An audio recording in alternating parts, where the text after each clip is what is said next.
February 3rd, 2020 Board of Trustees. Would all please stand for the Pledge of Allegiance?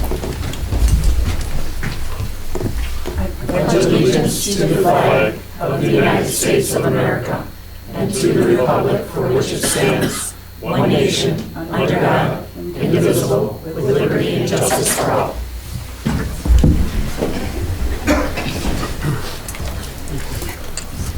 Okay, thank you very much. Would you please let the roll show that we are all present? I'd like to move on to the approval of the consent agenda. I'll move to approve the consent agenda as submitted. Support. All those in favor say aye. Aye. Opposed? Okay, thanks. Moving on to the approval of the agenda. We do have a couple of ads tonight. The first ad I'd like to make, and we can put this on the bottom of new business, under H, I'd like to add the RTA resolution to oppose. And I'd like The number for that would be 2020-07. 2020-07. And that would be under I, right, John? Oh, yes, I'm sorry, aye.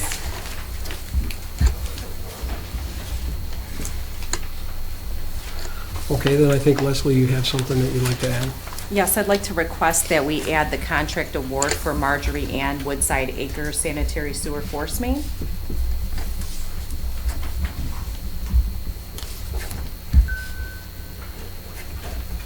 That would be J. Okay, does anyone else have anything they'd like to add or? I'll make a motion to approve the agenda as amended. Second. All those in favor say aye. Aye. Opposed? All right, moving on to announcements and communications. I believe we have a presentation tonight. Yeah.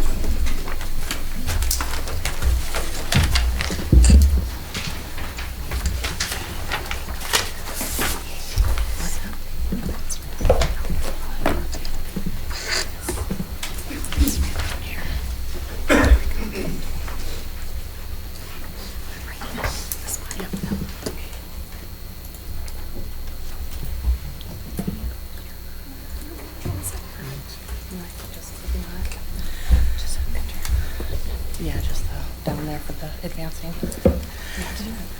Well, hello everyone. My name's Amy. I just want to introduce myself. I'm the director over at the South Lyon Area Recreation Authority. And with me tonight is Christy Hoskins, who is our social media and marketing manager. We wanted to come out tonight to let you know a little bit about our organization and let you know what we've been up to the past year.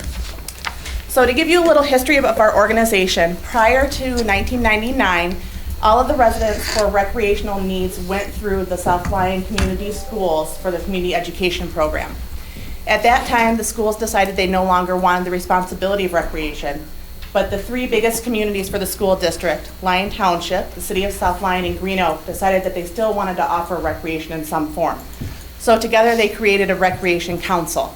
And they came to an agreement with the schools that they would get to utilize the facilities after the school activities were done with a price. So we do pay to utilize the South Lyon schools, which a lot of people don't realize often. Go ahead. Where we're located, in 2007, we also reincorporated as a recreation authority under Public Act 321. We were previously located over at 318 West Lake Street, which was a City of South Lyon building. And then last year, we were able to move locations over to Lyon Township. So we were welcomed over here.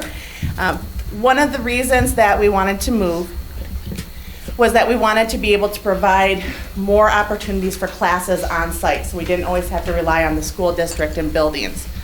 So one of the things that we were really happy about is our office space went from approximately 900 square feet to over 1,500 square feet. So we have more staff members. Our staff has continued to expand. And we also have a multi-purpose room, which is just close to 950 square feet that we're allowed to use for things like fitness classes. We're able to use for educational seminars, our coaches meetings. And we've also put together some policies and procedures, and we now have that space available to the public to rent out for things like birthday parties, baby showers, graduations, and more. Currently, the SLARA serves a population of just over 43,000.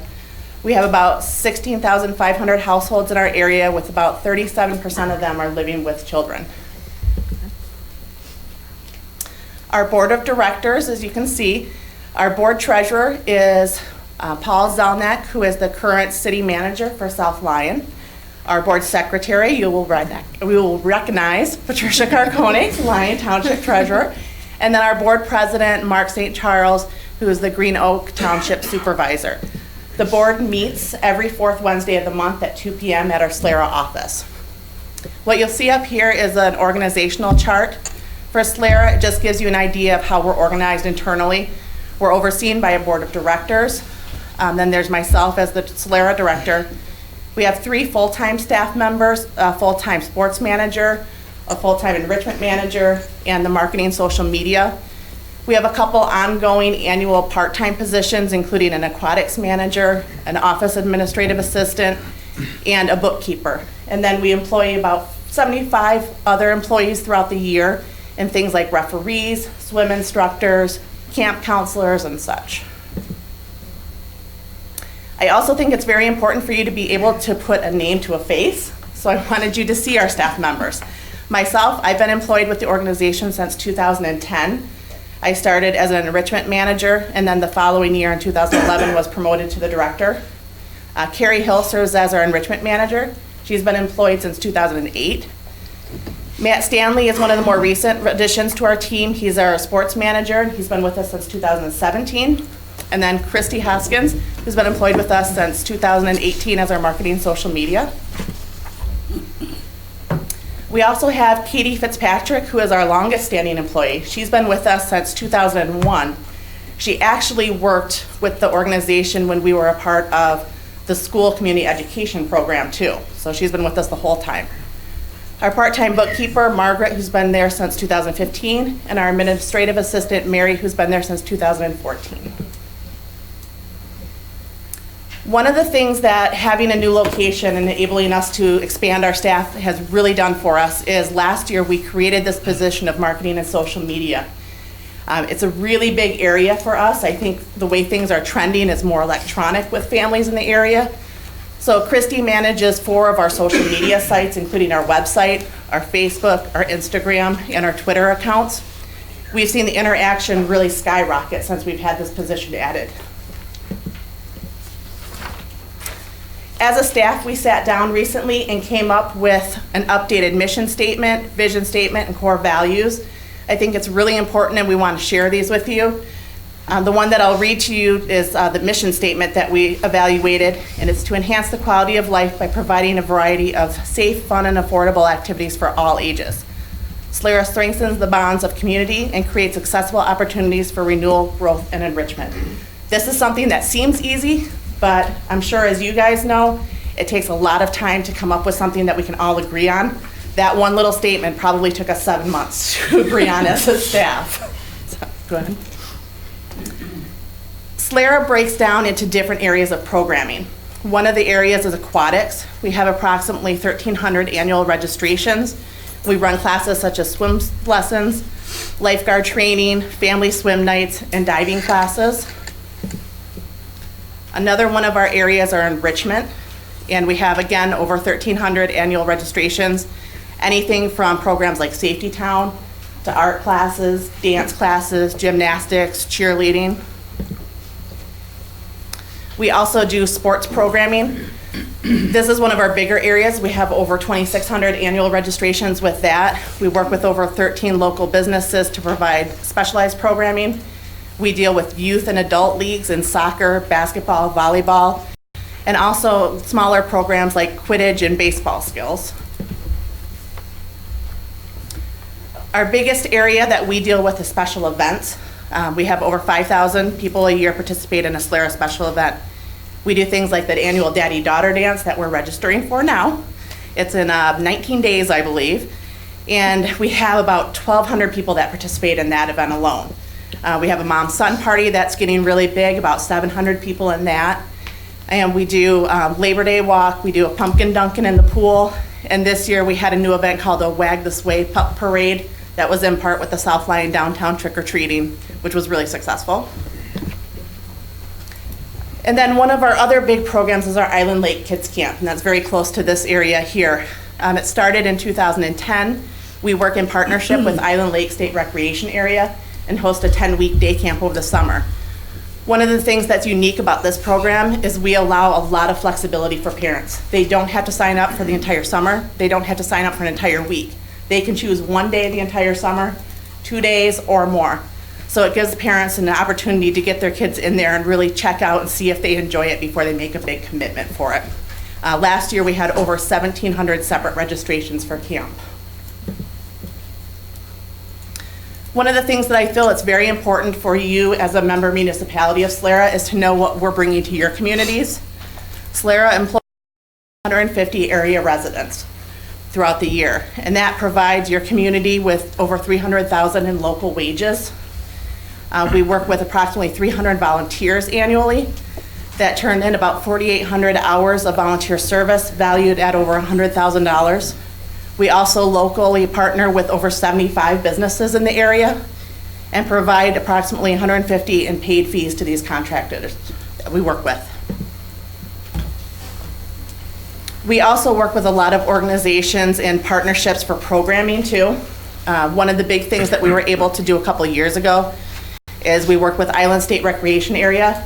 They're one of the biggest state parks in Michigan. However, they didn't have a single playground in that entire park. So Solera was able to donate some funds to help create a playground there. And we were actually lucky enough to be able to close down our office for that day and help build the park. So that was kind of a unique thing for us. We work with a lot of local businesses. We have a really good partnership with Walmart in this area. They are able to donate a lot of things that come out of season, and we get to utilize them for some of our programs. And we partner with other organizations like the South Lyon DDA, the Parks and Recreation Commission. We work with Lyon Township on Kite Fest, hosting a table out there. And at our location, we also work with the Michigan Mad Cats, who host their organization in the same building. And we work together to trade space so that they can utilize our multi-purpose room sometimes, and we get to utilize their space for programs. It's important for you also to know the cost savings that Solera offers your residents. On average, a resident pays a 25% discount for our program fees. So to put this in terms that are easily definable, for our winter basketball, which is one of our bigger programs, a non-resident will pay about $123 for their child to participate. Your residents, because you're a member of our organization, pay only $92. When we tallied up all the registrations last year alone, Lyon Township residents saved over $56,000 in non-resident fees. And how we can figure out what the member contributions are is the board sits down and determines one set member contribution. And then we take an average of 3 years of participation and we break that down by percentage. So for this one, you can see that for the 3 years between 2016 and 2019, we had just over 23,000 people participate.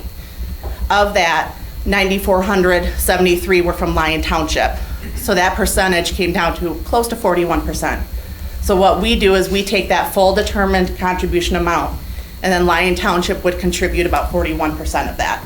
So we try to make it equal with the contributions to the participants.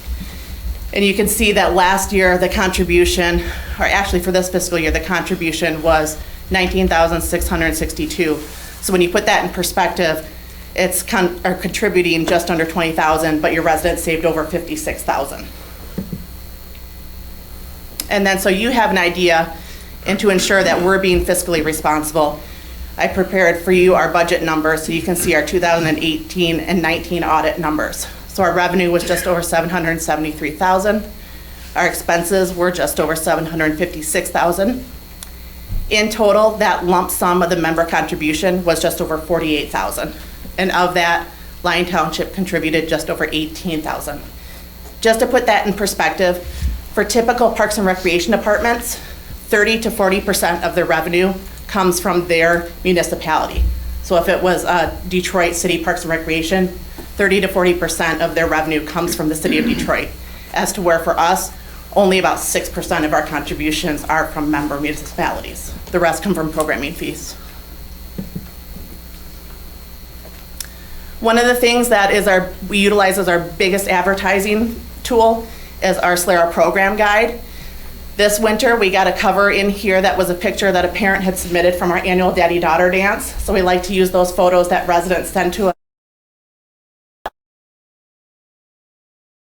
Participating municipalities, in total about 22,000 brochures go out, and they consist of anywhere from 44 to 56 pages of programs that we offer to the community. So with that, I would just like to thank Lyon Township for being a member of the South Lyon Area Recreation Authority. We wouldn't be able to do any of these programs without the support from all of the communities. So thank you very much for your time. Are there any questions? Thank you, Amy. What a nice, what a great program. Thank you. And it's great that you come in and actually brought that to the board. I didn't know you did so much. Well, we appreciate the support, you guys. Thank you. Thank you very, very much. Okay, we're moving on communications. I think, Brian, you had something you'd like to announce? I did. Thank you, John. This is from Melanie Schlatt, who received a bit of information that's in front of you at the dais here regarding Oakland County Board of Commissioners bicentennial program. And through that program, they're offering free trees to resident communities, to schools, and other organizations within the county. And so one of the opportunities we have is to request bundles of free trees. They've got 3 different varieties of trees: white oak, swamp white oak, and bur oak, all which are disease resistant for our residents. But these are 2-year-old saplings that we can offer. They're not balled and burlap, they're just bare roots. So really whenever we pick them up, they should be planted in very short order. They say in this info that they should be available to be picked up in April and should be installed the same month. So all we need to do for this is request bundles. We have not reached out to any of our community groups or worked with the Parks Advisory Board to figure out what that number is that we should be requesting. But what I'm looking for tonight is any comments from the board as to whether staff should proceed to request trees and whether you'd like to make them available to the public or reach out to any specific groups that we should be looking at. Do you know what they would do well in our park? I don't know what the soils. They would do with the okay. So clay. yeah, all 3 varieties are full sun to partial sun, so they've got no issues there. The swamp white oak is a bit better suited for wet soils, but would function. The others would function fairly well up in the dry area. Any questions? You guys think it's a good idea? So how will you determine the number? You're just... Well, I'm going to go and take a look if...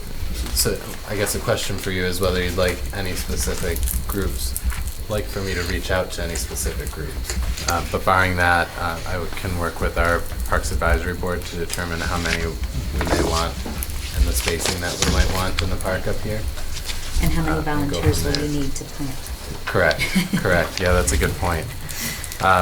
I will note that there are 800 bundles of 25 available to all of Oakland County's communities, so they're going to divvy them up. So we may request all 800, and we're only going to get a portion of that. But yeah, I mean, we will take our best shot, and if you'd like to make them available to the public on a first come, first served basis, we could do that as well.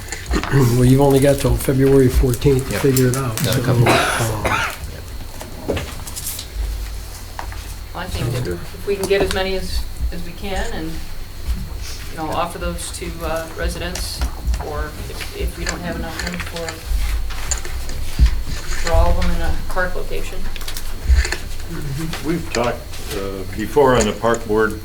I know about finding an area where we could put these seedlings before we make a final, make our own garden of them. Oh, kind of And peel them in. As they mature, they place them around. And I don't know if we have that place available. I think we should have up there.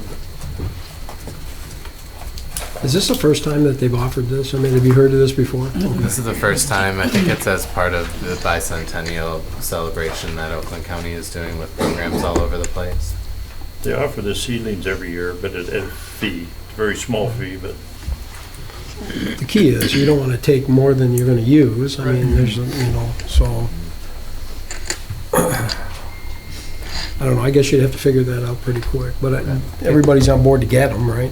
Okay. Yeah, and I'm sure we have plenty of space to put them and give them away, so, Okay. Sounds good. Thank you. Pretty cool. Okay, any other announcements and communications, anybody? I'd just like to let everybody know that the absentee ballot applications have gone out. So if you have not received them, please call our office and we'll make sure we print one and get one for you. If you did not sign up to get one and now have decided you want one, also call us, and ballots should be going out this week. Okay, I, go ahead, John. on this day in 1913, the 16th Amendment was ratified, giving U.S. Congress the power to collect and lay taxes. Nice. Dark day. That was a dark day. Okay, anyone else? No? Okay. We're going to move on to call the public. Soon you can come on up to the microphone and talk about non-related things to the agenda, and name and address for the record, and keep it to 3 minutes if possible.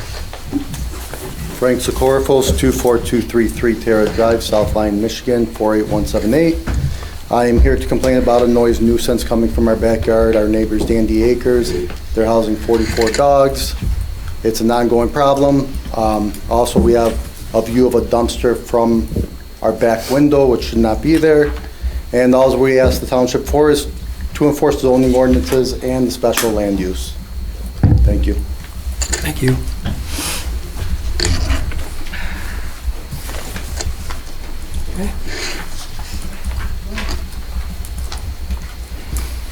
Good evening, ladies and gentlemen. My name is Linda Hyaduk, and I'm Senator Jim Runstead's District Director. I was told I have to give my address, so I will let everyone know that they can find us at 201 Townsend Street, Suite 7500 in Lansing. I'm just here tonight to remind the board and also Lyon Township residents that we are available to them. We have a website, senatorjimrunstead.com. We have a Facebook page. Our phone number, for those that are not at that point yet, is 517-373-1758. We have monthly coffee hours, which we are now in the process of rescheduling as we're moving them around the district each year to give accessibility to people all over the district. We have a fairly large district. Jim is the chair of the Finance Committee. He's on the Judiciary Committee, the Education Committee, the Families, Seniors, and Veterans Committee, and the Appropriations Committee. So he covers a fairly large area so that he can assist constituents in a large number of areas. And we are always looking for ideas for legislation from constituents. In fact, that's where the senator gets most of the ideas for the bills that he introduces. The Senate Finance Committee will be traveling to the district to meet constituents on February 24th at 10 a.m. at the Novi Civic Center. So if you don't have an opportunity to get up to Lansing to watch the Senate live, that'll be your chance. It'll be nearby and available to you if you're interested. So please, if you can, stop by, introduce yourself to the senator, and watch Lansing politics live and in action. Again, if anybody needs anything, we're available. And I am the in-district person. I can meet with people individually if they can't make it to Lansing or would rather meet in person to talk rather than call or any of the other methods that we have. Thank you very much. Thank you. Thank you.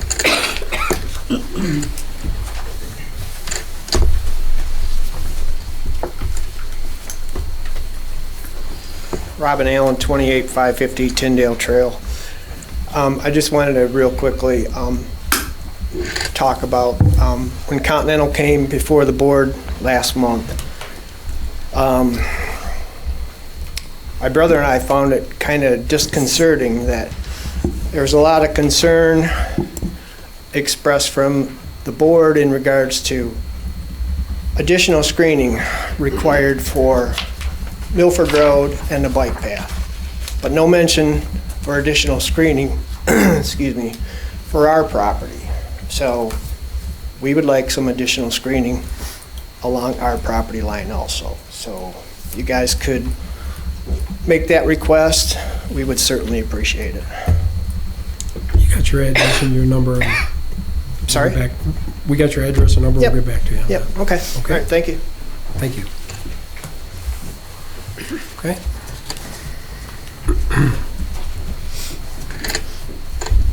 Hello, my name is Megan McAllister, address 42109 Roscommon Street, Northville, Michigan, 48167.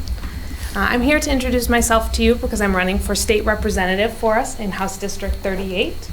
And I'm running because we need new backgrounds in Lansing more than ever. I have over a decade of management and marketing experience. I graduated from Michigan State, height of the recession in 2008, but I chose to stay in Michigan. Michigan is where my family began and where we were all invested, and that's where I wanted to invest my future. I have spent the last few years going in in a new direction, and I was going into mental health services, so I was in art therapy and community counseling. And that's when I had my decision that instead of making a career out of helping people individually, I wanted to be able to help people in a larger way. Because when I saw firsthand how difficult healthcare and mental health services are for the access and the affordability, I knew that something different needed to get done. So with my diverse background of management and mental health services, I believe I can bring a new voice for us in Lansing. A voice that's going to put families first.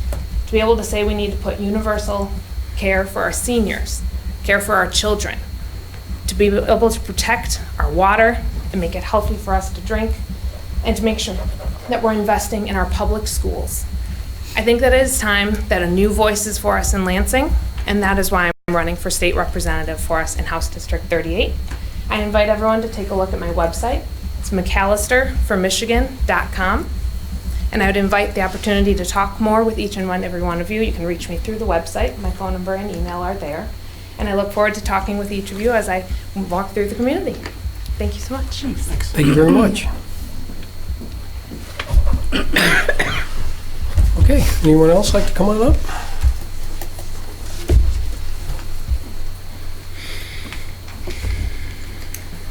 Hi, Kelly Breen, 242 Linhart, that's Linhart, Novi, Michigan.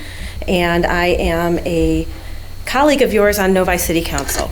And so I wanted to express to you my heartfelt thanks, as I know that what you do is often a thankless job. It is difficult. You're dealing with things that affect your children, your neighbors, and you have to deal with a lot of issues that affect people on a very personal level. So thank you for all that you do, and to your city, your township staff for everything that they do. I'm also a candidate for the 38th House District, and I wanted to let you and the people of Lyon Township know that I'm available at your service, whether as a colleague over in Novi or in Lansing. I am Novi's alternate, previously serving as a delegate to SEMCOG. I'm active with the Michigan Municipal League. I serve on a legislative policy committee. I'm on policy geek by nature. I'm an attorney by trade. And one of the things that I've been fiercely advocating for is changes to the state statutory revenue sharing formula. Lyon Township has lost about $2.5 million thanks to changes in this formula since 2003. That's money that you could use for a new ladder truck. I believe that's on your agenda tonight. Money for your amazing park services, money that has been collected here that should be returning to the township's pockets so you guys can spend money as you see fit for your own citizens. I want to just make sure that you can find me anytime at cityofnovi.org, or you can find me at kellybreen.com. And my purpose here tonight is just let you know that I'm here for you. I'm here for all the residents of Lyon Township for whatever it is that you might need. Thank you. Thank you very much.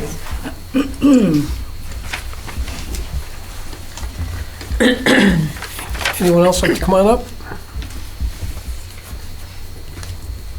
Okay, seeing none, we're going to close the call to the public, and we're going to move on to reports. First up, Tina, DDA. Excuse me if I start coughing. Good evening, everyone. So you've heard me recap before numbers that involve levels of investment in the downtown as well as the township for commercial and industrial developers. But I have tonight for you some other figures.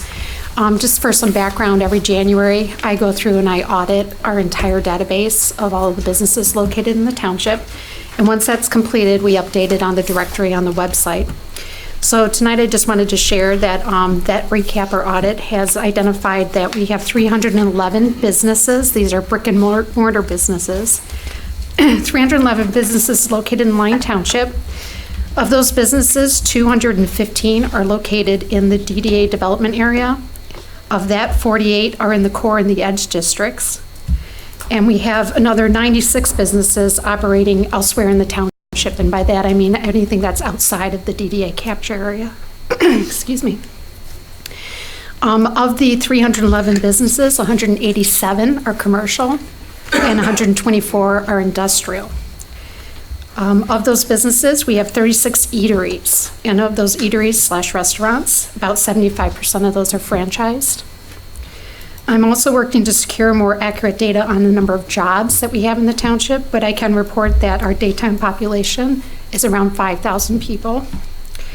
I'm also working to get more information on home-based businesses, and this is very important because as we try to attract developers to build buildings, it's always nice to know what type of businesses are operating out of their homes, because as they start to grow and expand, we'd like to keep them here in the township, and we'd like to find a home for them. I'd also like to report, too, that the DDA Promotions Committee is looking to host a summer concert series in our downtown this year. We're looking at the summer Saturdays in June. Also, they're focusing on a Christmas event for the downtown, which would include decorations in the downtown as well as some type of a special event for kids and a tree lighting and so forth. If anyone's interested in participating in the promotions committee, they're encouraged to join us at our meetings. We meet on Thursdays. Every other Thursday, we'll be meeting this February 6th at Pendleton Park at their clubhouse at 9 a.m. So folks are encouraged to attend. Lastly, I just wanted to share that the Kite Festival is planning their 12th annual event, and folks are encouraged to also volunteer and participate in that. That meeting will take place, or we have a meeting here tomorrow at 1 p.m. here at Township Hall. And if anyone has any questions, they're welcome to contact me. And we're also looking for sponsors. And that concludes my report. Thank you, Tina. Any questions for Tina? By the way, that light up the downtown is pretty cool. Closing the street down and doing some pretty cool stuff. All right, moving on to the fire chief. Good evening, everyone. So today the FEMA assistance to firefighter grants, the AFG grants, opened up, and we've been having conversations with chiefs from Commerce Township, Milford, South Lyon, I think that's it, Walled Lake as well. We're looking at a regional project, which they do a lot better than just the local one. Our air packs have reached their maximum benefit, and they're in their final cycle before they're going to have to be replaced in the next couple of years. So this is a very expensive project that alone, just for Lyon Township, we're looking at over $400,000. So if we're successful in going with this grant, then that knocks that price down to 5 or 10%, so somewhere in that $25,000 range, which is obviously better than spending $400,000. So just wanted to keep you abreast of that we'll continue the conversations with these chiefs, and we spoke with the grant writer today as well, and we've got about a 5-week window of where we can make this application. Also want to let you know that our annual report will be finished and bound, and we'll have that available within 2 weeks. So we'll have hard copies for the board. We'll also put it on our social media, and it's open for everybody to take a look at what 2019 looked like and where your grant or where your millage dollars, tax dollars are going. And then finally, just as far as tonight, just wanted to be clear on the ladder discussion that we'll have in a while, that I believe the language may have said request, but tonight was intended to be just a discussion. So it's something that we started with the budget session in 2019. So I'm not looking for any action tonight, just to start the talk. And that concludes my report. Perfect. Thank you, Chief. Any questions? Okay. Moving on to Lieutenant.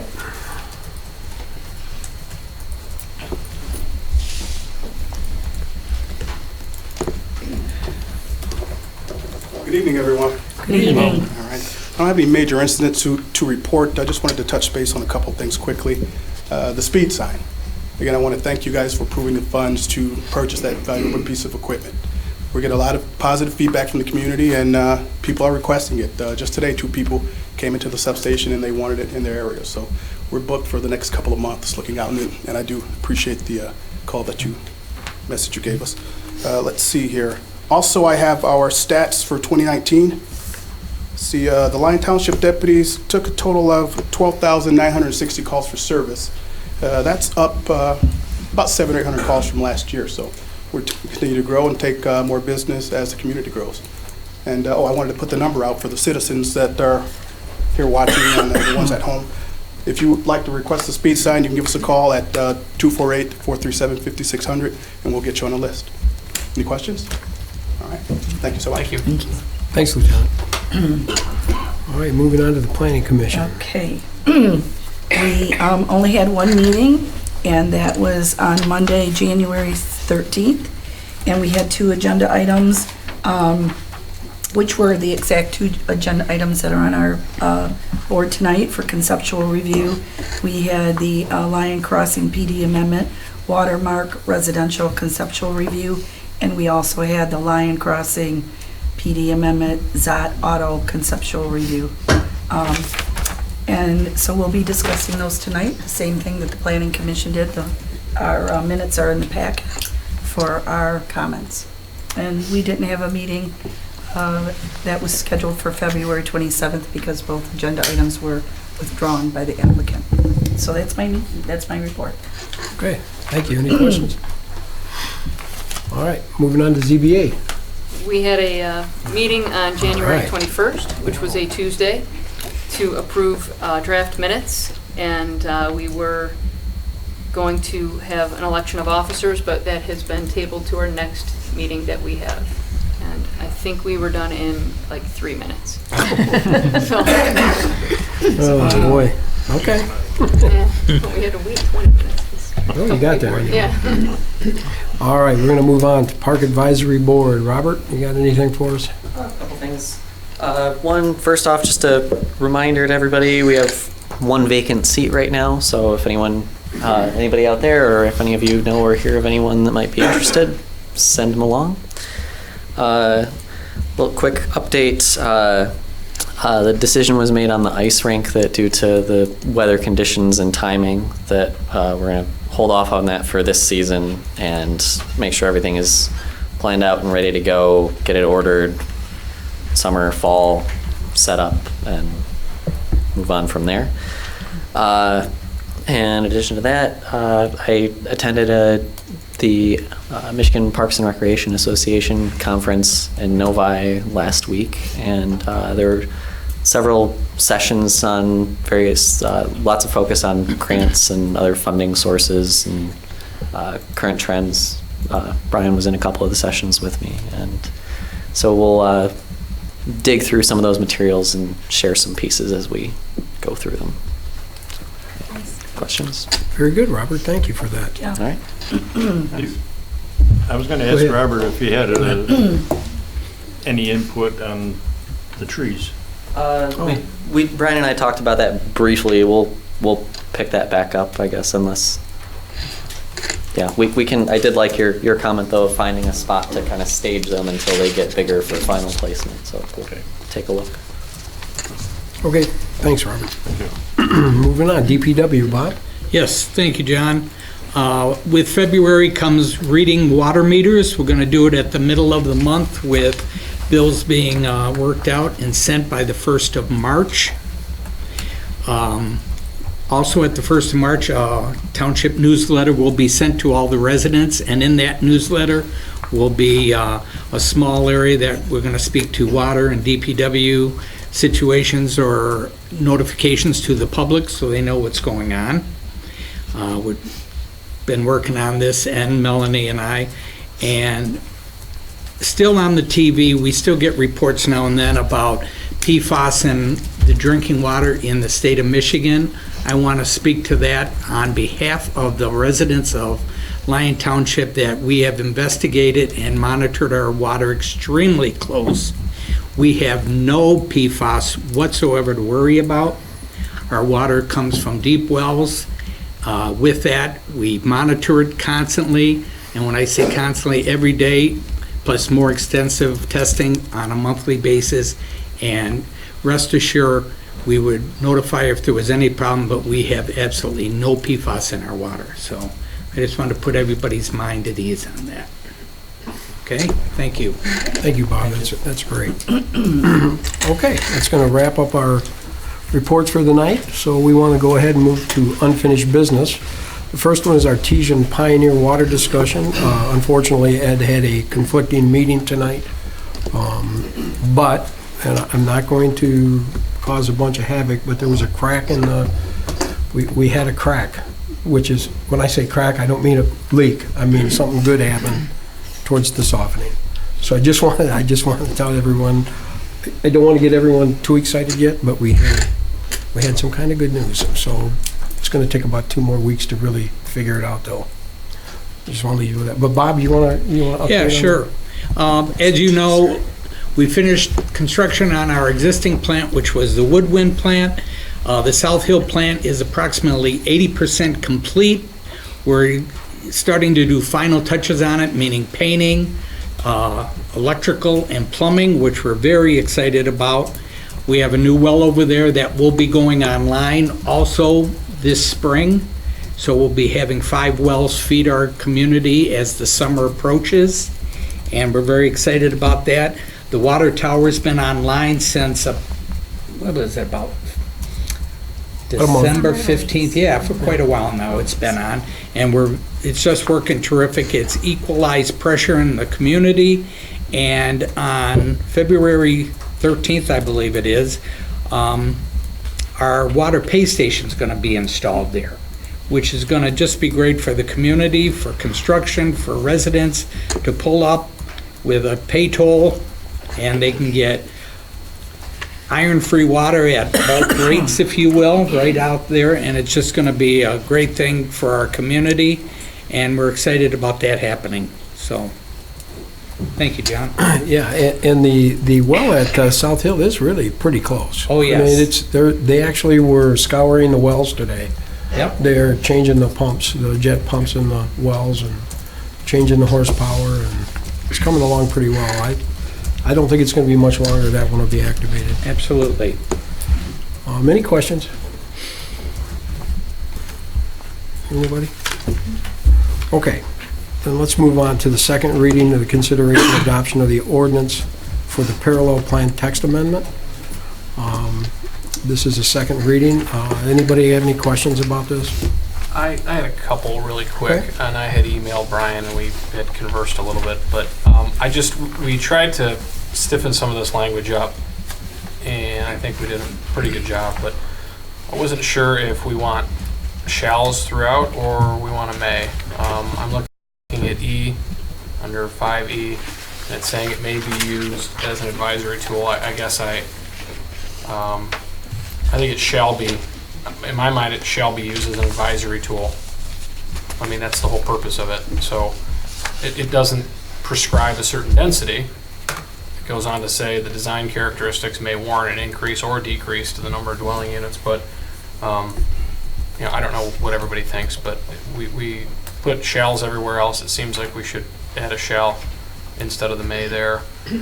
The other thing is, I think there's a reference to DEQ that might need to be Eagle now.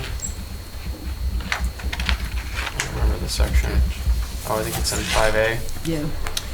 And then, as far as wetlands are concerned, some of the the heartburn I think I have is when somebody comes in with a parallel plan and they show a bunch of lots covering a bunch of wetland areas, whether they're regulated or unregulated, and say, well, we could build these. Well, if they're unregulated wetlands, maybe you could, because maybe you could just fill. But if they're regulated wetlands, how do we accept that as a buildable area on their parallel plan? I absolutely think that at a minimum, any regulated wetlands should be removed from that calculation and should not be included in any lot area in any size whatsoever. I mean, they may go on to get a building, they may go on to get a permit from Eagle, but I also don't want them to try to leverage their site plan approval here for an Eagle permit later. And they go and start playing agencies potentially against each other, which, can happen. So I don't want to give anyone a leg up to filling, say a regulated wetland that may not otherwise be filled. Maybe we can't go that far when it's unregulated because anyone in their own yard can go and fill an unregulated wetland. That's their right. But I don't know what everybody thinks about those two things, but that's what I had. Well, if you have a regulated wetland, they cannot build on it by DEQ without authorization, right? Or mitigation. Correct. Okay. Mediation, okay, mitigation. So I don't know why there'd be a problem, really. I mean, I know that I'm talking about what you want to change. Right. Because they would put that in there, and they would say that they could put houses on there, and I agree with you. So we could add a stipulation that says it can be, rather than just referencing wetlands, it would prohibit the inclusion of a regulated wetland. Is that? Well, I mean, is it, Brian, wouldn't that make sense? Or would that not make sense? Do you mean for any, like any proposed lot, you wouldn't have any regulated wetland on the parallel plan? Correct. Is that a problem? Well, I think they will allow some mitigation. But they will. And I just don't know if Eagle really looks at the municipality's approval when considering a permit. But I'd like to look at their permit before considering approval, but that doesn't happen. I guess Right? it's. So then I think we would say, well, go get your permit, show us that you can fill this, and then we'll count it toward your area. Well, I also think that in agreement with that, if someone comes in and says, well, we're going to fill this regulated wetland to get to their density, but there's really no financial way that they ever could do that. They're using that number. Right. And it's an unrealistic number of what they could really truly put on that parcel. I mean, you could say that, well, we're going to mitigate that, but they're really not going to because it would not be financially feasible for them to do that.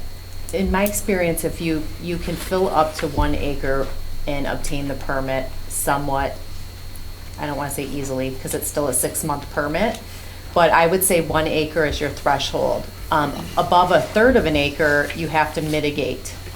So between 1/3 and 1 acre, you have to mitigate. Above that, it's an EPA permit and nobody goes for those.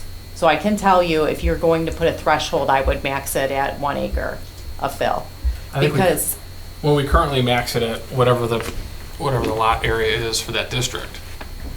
Yeah, so we're looking at an acre just by default as our largest residential size. I don't see anybody going to EPA. So I don't know how anyone would even argue with that. But I don't think that they would be going to EPA. I think they would end up saying, but we could do this, and that's what's giving us the base calculation. I think anything over an acre, it's very reasonable for you to say, show us your permit.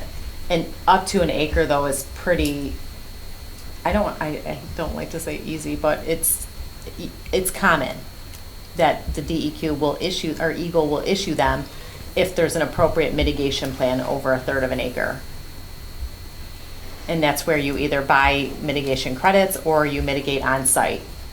So there's a couple of different ways you can go for mitigation.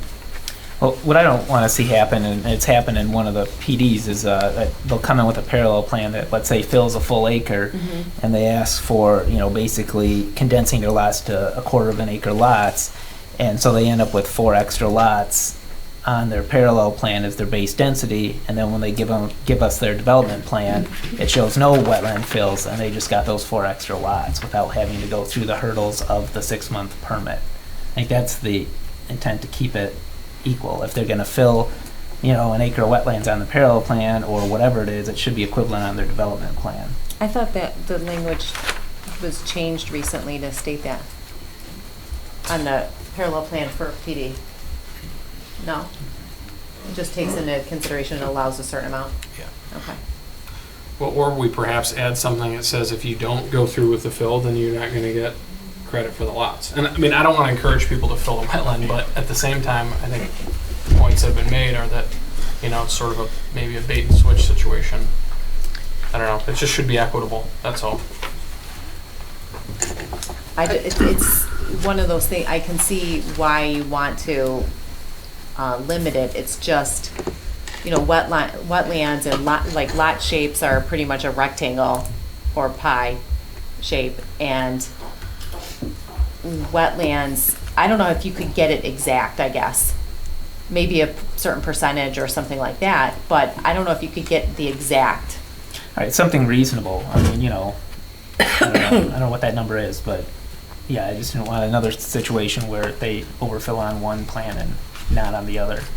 Especially when there's mitigation involved in this one case and not in another. Well, like the last comment Sean made, can't we have it where if they say they're going to fill it, then on the parallel plan, and then in reality their plan does not have those, well then we take away those lots. You know, one thing that bothers me is this parallel plan is kind of a tool for density. I mean, we're really trying to make this kind of a stickler to where it's more of the plan.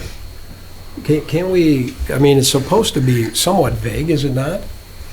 I mean, it's a tool for density. I mean, it's a tool to understand the density on the property. I think we get too much teeth in this thing, and it's...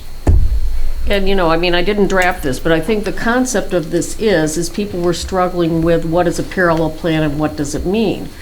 I thought the understanding was, I mean, the parallel plan is not etched in stone. In other words, They do a parallel plan and you say, okay, that's all the units you can have. All right? I think the concept of the parallel plan is we will give you a plan showing you what we think could be developed. And the way this A has been written, it says it shall reflect a realistic assessment of regulated wetlands. So that still falls back on you to determine whether what they're proposing is realistic, considering what the wetlands regulations would be applicable to land. So if you ran in this situation saying, you know, I think you're putting too much fill in, I don't think realistically you could do that, that's still something you can consider here. That's true. It could be a condition. Right. So I think it's been written in a way that says, we want you to do this plan, we want you to take these things into consideration when you do it, but ultimately it comes to you as sort of a guide for you to say, we accept that that's the correct number of units you could get, or we don't, and this is why. Am I right? Right? Am I on the right? That's well said. No, I would agree. Going down to E, just to move it along, I think that the parallel plan not may be used, it shall be used as an advisory tool. I mean, that's the whole point of this. That's fine, because it still stays as a discretionary tool for you to use, even though it's a mandatory word. Correct.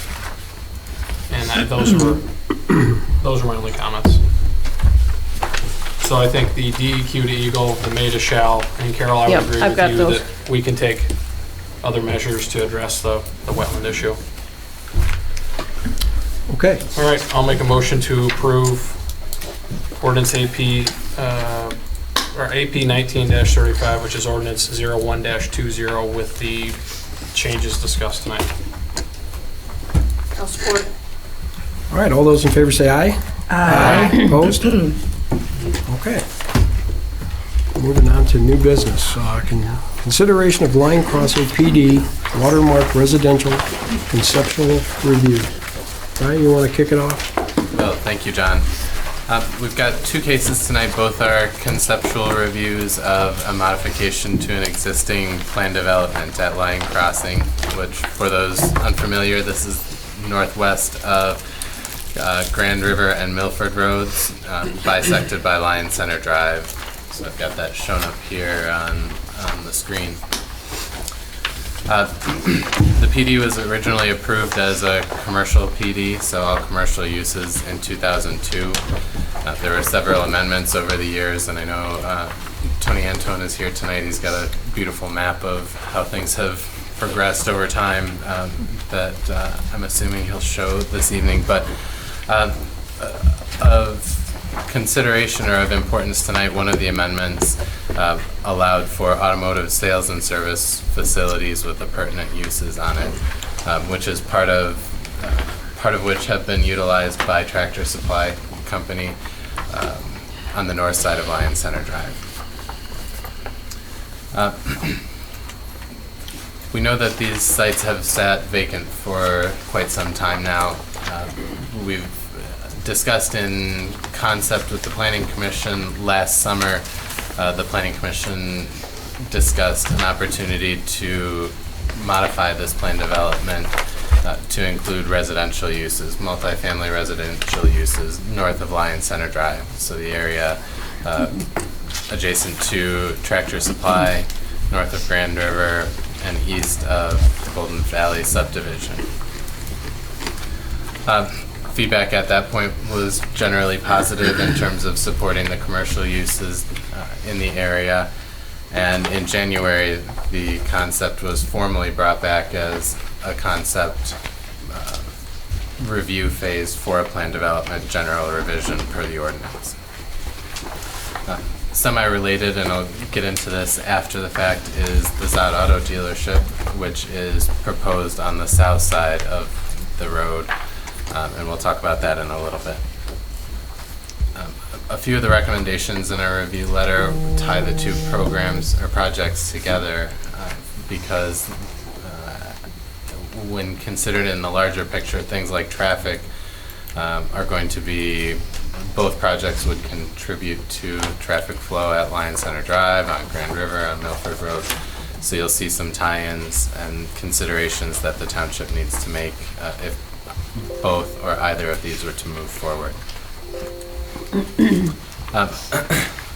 I noted that Planning Commission reviewed this in January, and in general for the multifamily apartment units from Watermark, the comments were positive. There was specific emphasis in the Planning Commission comments regarding protection and buffering from the single-family homes to the west. So you'll note, I'm going to bring up the site plan here. There were some structures on the western property boundary that there was concern that they were too close to those single-family homes, but otherwise generally positive. And then one aspect of this project is the density of the use, which is 17 units per acre. So the site itself is about 19 acres. 340 residential units are proposed in 17 buildings for the use. So there were some positive comments about that density that's proposed. Some wished that it would be closer to the 12 units per acre that are permitted in New Hudson. In terms of the ordinance, though, we are opening up an existing PD. I think there's a bit of flexibility built in there, so we should really focus on what the benefit is to the township in considering the proposed density. In terms of the eligibility criteria for a modification to the PD, we've got a couple standards, the first of which would be recognizable benefits. And we note, and in the application materials, we note that housing units, especially of this volume, would be generally beneficial to supporting the commercial uses, the restaurants, the things that are nearby, and potentially downtown, the New Hudson stretch as well. We also note that in general, a multifamily project like this would produce fewer negative impacts to the residential development to the west. So things like lighting and overnight deliveries and things like that that are typical of some of the big box commercial uses that are already approved there. We typically wouldn't see those kind of impacts to those single family homes. In terms of public service uses, we'll leave commentary on the sewer and water capabilities to the engineer. We do note that in general we use, for a traffic assessment, we would use 10 vehicle trips per day for an average residential unit. So at 340, we'd anticipate that there'd be close to 3,400 trips a day for the residential use. I mentioned we would recommend a traffic impact assessment. I've been contacted by a firm who's been contracted, I understand, to get this assessment underway. So we do know that the developer is moving that forward, and you would see the results of that at a preliminary review. In terms of a compatibility with the master plan, I noted the several previous iterations of our master plan all anticipate this as a future land use of highway commercial. And in part, that is because it was locked in as a PD in 2002. So since that time, it's been planned for commercial uses. The residential obviously does not fit directly. However, we do note that residential uses support those commercial uses and do not have a negative impact. We don't anticipate above and beyond what's already been approved. The township would get economic impact figures at the preliminary reviews phase, so that is something that we would anticipate will come in the future. In addition, we'll get specific calculations on open space, landscape plans, preservation of natural features, that sort of thing. There's really not a lot of existing vegetation on the site as it's been developed so far, so from the larger view of the site, there's a lot of grass and sloping topography to deal with. One consideration for the township is the residential use would take up the remaining area where the planned development agreement today allows for automotive uses. So we noted that Tractor Supply utilizes about a little over 3 acres of the 10 that were approved for automotive uses. The remaining 6.8 or so acres would be utilized by this development. In terms of setbacks and dimensional standards, the site is plenty large to accommodate the uses that are proposed in concept. We have no real concerns about setbacks, although we note that in the Planning Commission comments, they hoped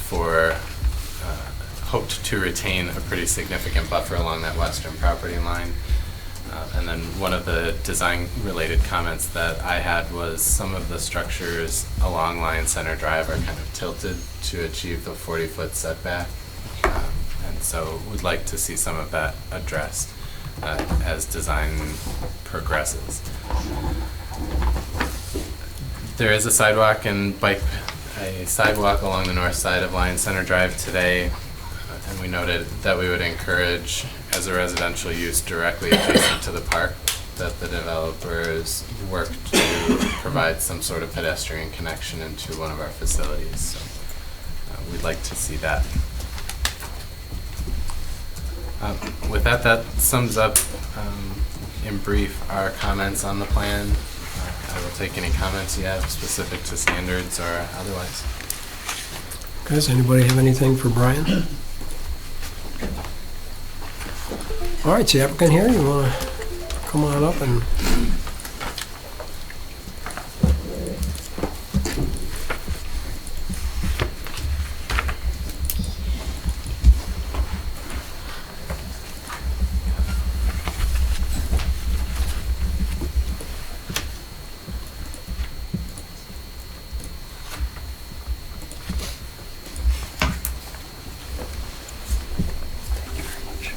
Good evening, everyone. My name is Tony Antone with the Cajoying Companies.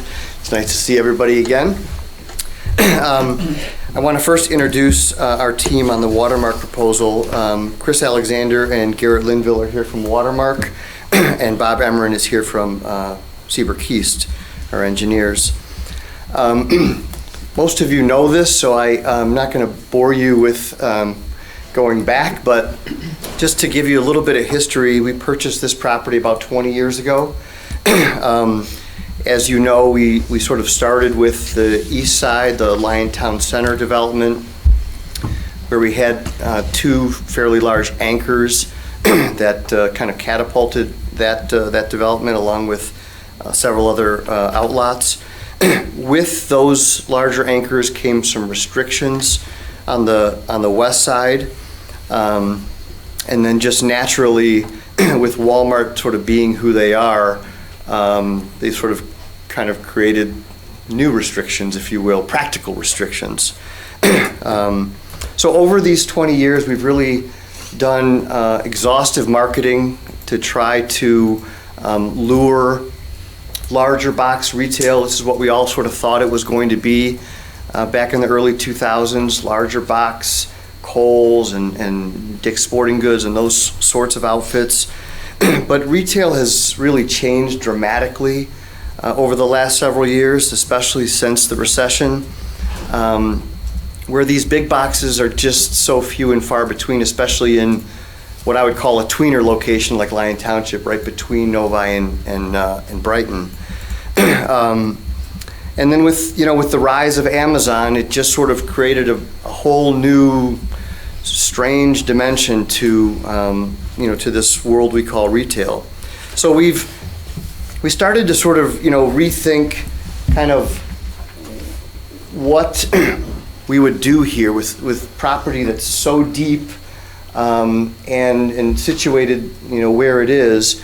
And we started to have conversations with a luxury sort of upscale apartment developer who we've heard really good things about and who was just coming into the Michigan market, called Watermark. And I'll let them talk about who they are, but we really saw this as a good fit, especially up against the neighbors to the west, where we were always worried about how is this really gonna go?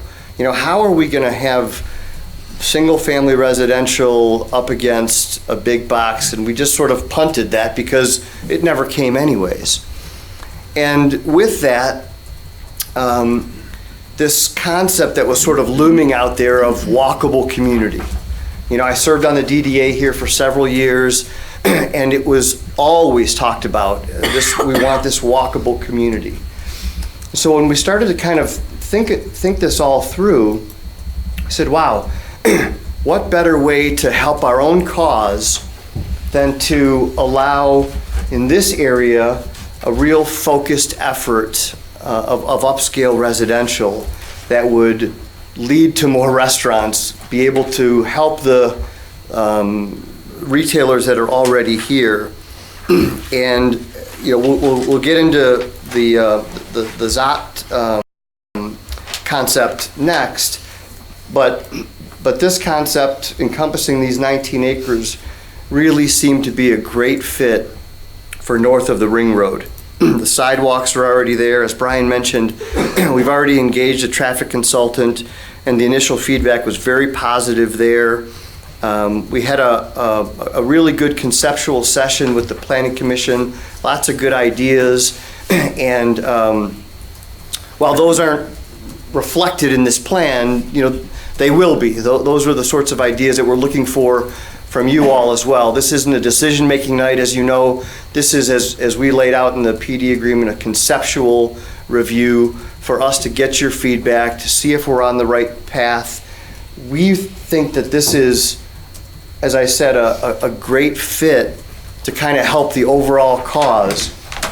And we're hopeful that between this and being able to bring the ZOT dealership just a few feet to the south, to be able to really finish off this development, have 4 outlots left on Grand River, which would be kind of left for the retailers, restaurants, and we think that this development could come to a conclusion in the next few years with all the construction sort of happening at once. So with that, I'm going to turn it over to the folks at Watermark, let you hear from them. Happy to answer any questions, and we'll go from there. Thank you. Thanks.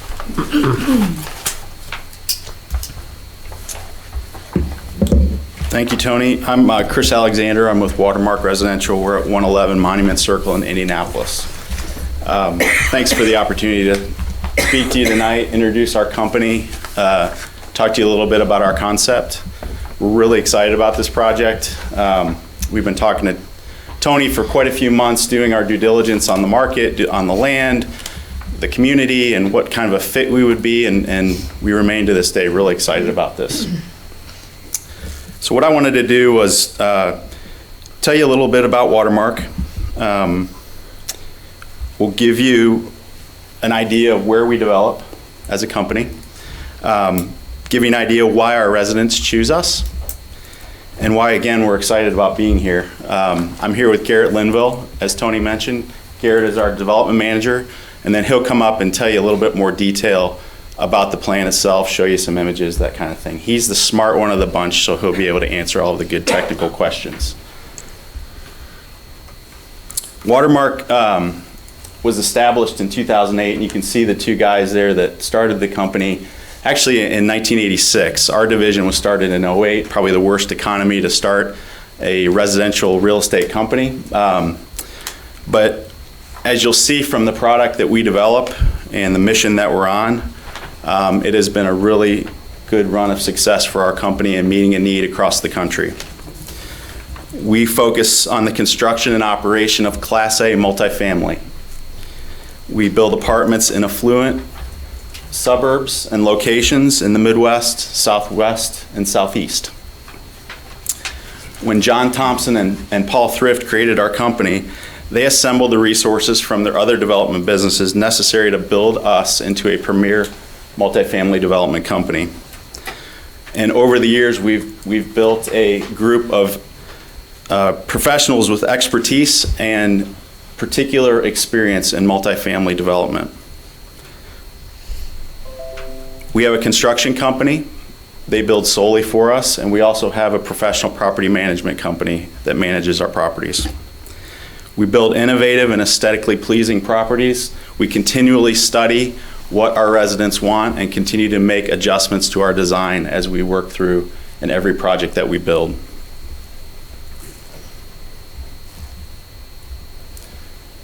Garrett and I are part of the Midwest region. We're here today representing a team of 6. And the Midwest for us means essentially Minnesota to the west, all the way to Pennsylvania and Pittsburgh on the east. This is a map of where we have developed. I brought this cool pointer here so I can show you that. I'll try not to point anyone in the eye. Of course, it's not showing up, so there you go. Me and technology. Sometimes those don't work on our board. There you go. Well, anyway, it was a good try anyway. But what you'll see up there are 42 projects, 11,000 units in 18 different states.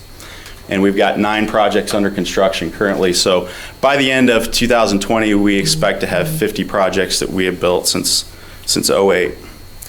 We look to turn Michigan green in 2020 as well. Our first project in the state will be in Grand Rapids, and we'll break ground in July in Grand Rapids. We hope Lyon is our second. Why do our residents choose Watermark? We choose outstanding communities in the best locations. We want to offer walkability to our residents that has close proximity to high-end retail and high-quality retail. We also like them to be close to recreational amenities like parks, Kensington Park, Atchison Park. We saw those when we came to visit the site, and we lit up right away. This is what we're looking for. We love the trails. You've got the Huron Valley Trail. All of those things for our residents, and as you see, these renters by choice continue to choose apartment living. These are the things they look for in their experiential living. The second reason why they choose us is we build high-quality communities. We pay particular attention to the interiors and exteriors.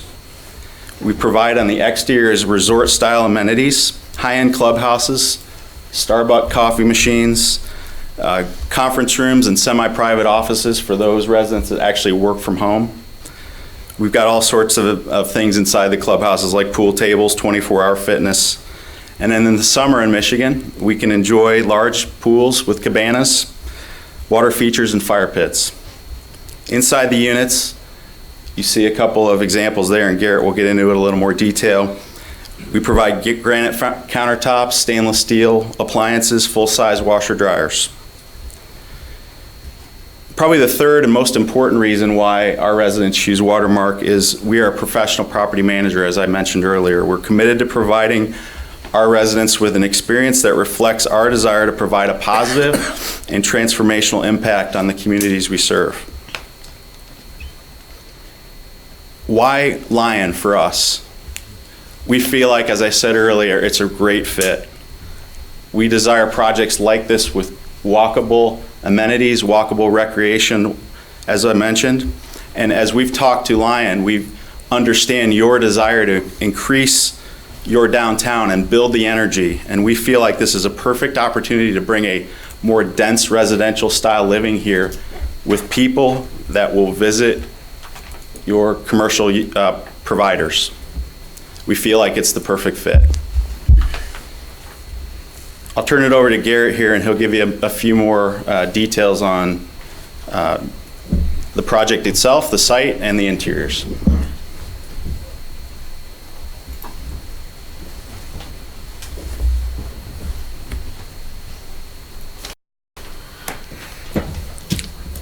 Good evening. My name is Garrett Linville, and that's the first time I've ever been called the smart one of the group.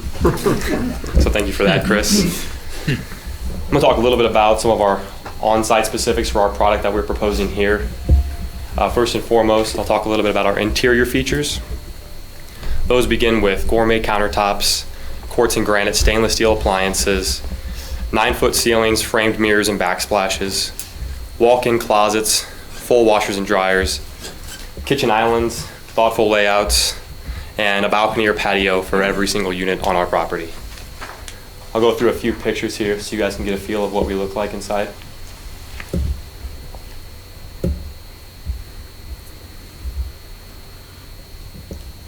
And on top of that, we have numerous community features that go along with our property and living at our property.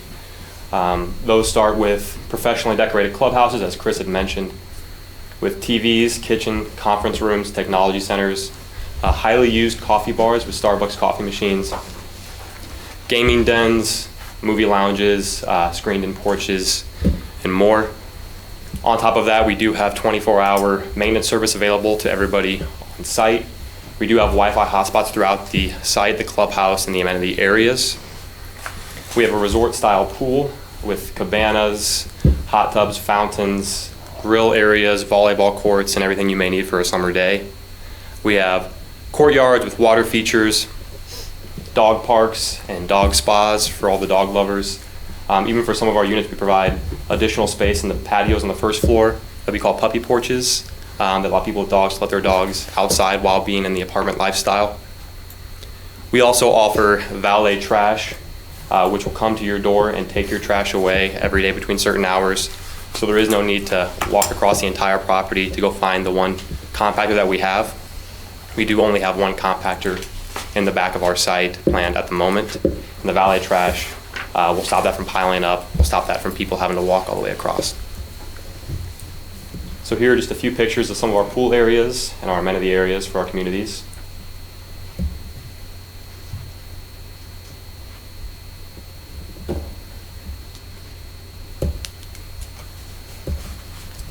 And then lastly, I'm going to talk about the site plan specifically for this location.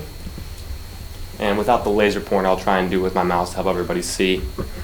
So currently we are proposing 340 units with a mix of building types and a mix of units. We are currently mixing our units about a 40%, 50%, 10% ratio between 1 beds, 2 beds, and 3 beds. We do have our 2-story buildings and our 3-story buildings. The 2-story buildings have been placed along Lion Center Drive, and as I will get into later, their front doors are actually the back here. So this will promote and enhance the walkability of the sidewalk along Lion Center Drive. Beyond that, you can see that we have 2 currently planned access points for our tenants.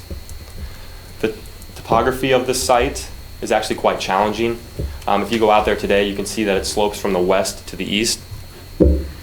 So at the moment, we have taken that into account and planned our 3-story buildings in the furthest corner of the site where they would be buried the furthest beyond the topography that is out there today to lower the perceived mass of the project. Additionally, you can see that we have our compactor located in the very back portion of the site, which will also be buried by retaining wall. Beyond that, you can see that we have multiple courtyards and common areas, and while they may look small in these plans, these are actually quite large. And while there's no landscaping shown on this preliminary plan, We will completely do up the landscaping with a professional landscape architect. We will have things like sunken plazas, fire pits, grill areas, and everything in these small little areas in the center that will allow everybody to have their own little area where they can go out to and socialize and hang out outside. Here's our clubhouse and fitness area. We do have state-of-the-art 24-hour fitness available to all of our tenants. On top of that, we have the dog park, the resort-style pool. The mail is located within the clubhouse as well. So next, I'll skip forward to talk a little bit more about the product that we are proposing here specifically. This is a conceptual rendering of the two-story product that we offer. This product is different than your standard apartment that you guys are probably imagining. There are no long corridors in this product. Every door that you see in this picture leads straight into your unit, so you actually do not share any corridors along with your neighbors, and it really does give it more of a single-family townhome feel, being only two-story and leading directly into your unit. We do offer garages tucked under the building for our tenants as well.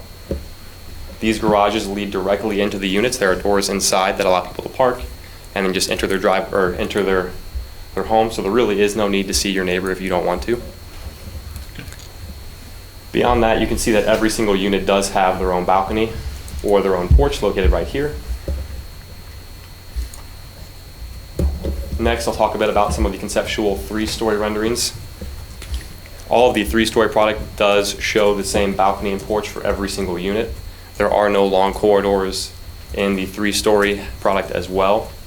There are multiple entrances along the front facade of this building to allow people to go directly into their hallway and not a long corridor that stretches the entire length of the building.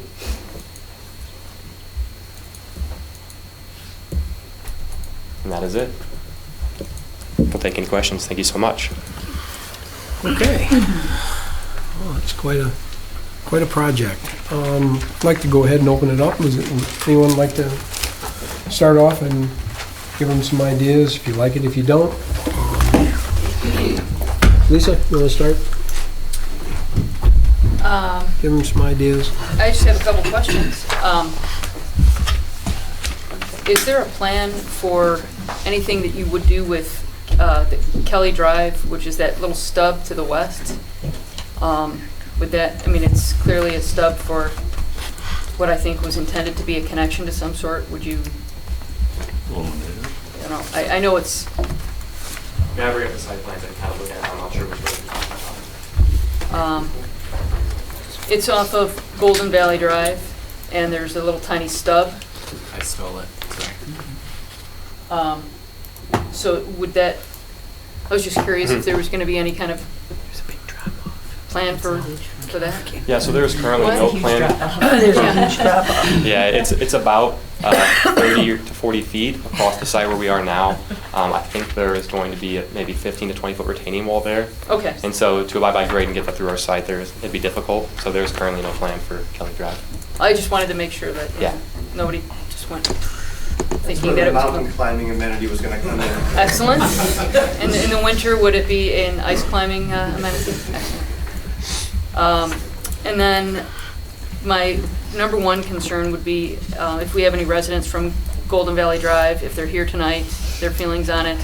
I do believe that the Planning Commission identified a need for significant buffering along that along those residences, so I would like to see that in a future landscape plan.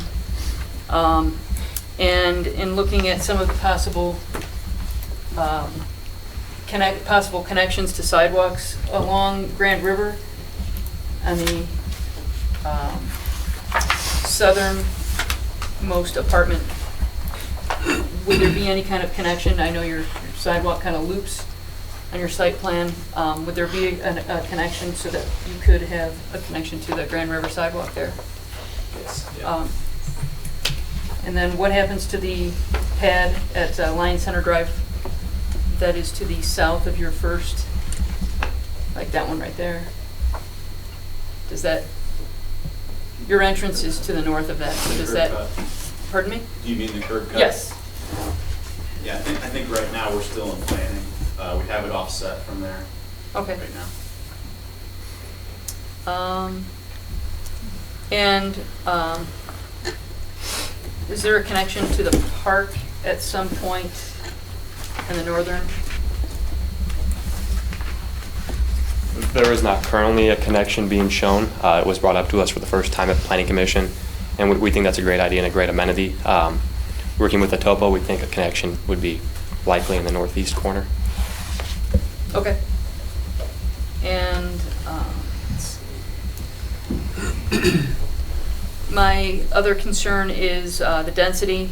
I do think it's a little high, and I know that the Planning Commission was kind of, some people were fine with it, others were asking for closer to the 12 units per acre. In New Hudson, I'd like to see the density kind of come down to that 12. And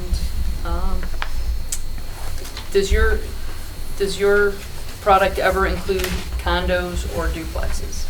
Okay. I would like to see that. I know that's not the product that you're presenting, but I would like to see that as an individual instead of renting. But I understand that that's not what you do. And that is all I have right now. Okay, thank you, Lise. Sean, have any input? I think I'd agree. I'm concerned, Brian had made a comment, and we're going to get into the other requests, just kind of about where these uses belong, and I see it both ways. I mean, and so I guess these comments will span maybe both, but it seems like this use, I think in Brian's estimation, would be maybe better flipped across the street. So I don't know if you looked at that or if you felt you didn't have room over there. Is that why you went to the outside for space? Obviously the site that this sits on is about a third of it or so is already kind of presumed to be for a dealership use, but we have a dealership use, but it's going across the street. So I'm trying to understand why it ended up that way. I'm concerned about the density that I know was brought up at the Planning Commission and was just touched on, and agree it should be closer to 12. And I'm concerned about the impact on the neighbors to the west. It looks like it gets to be, real close with those units that are in the southwest corner, and it seems like, maybe there just shouldn't be any units over there if you're looking for an area to take units out. The other concern I have is, and I guess there could be varying opinions on this. I mean, Tony, you want to finish this out, and I can appreciate that. It's been a 20-year thing. Here I look at this, and it's like, wow, there's really going to be all these people now, and maybe more of a demand for commercial in the area, and and not everybody's going to want to go buy a car every day. They might want to buy, something else. But there's really not much more. There's 4 little tiny outlots that are, looks like encumbered by some easements and things at the very south end. And, I mean, it's all cyclical. You bring the people, and then they demand services and things. And, you're sort of built out, but then you're sort of built out. So I don't know. I mean, if you're going to bring something in that's even nearly this dense, I think this is, a stone's throw away from the expressway.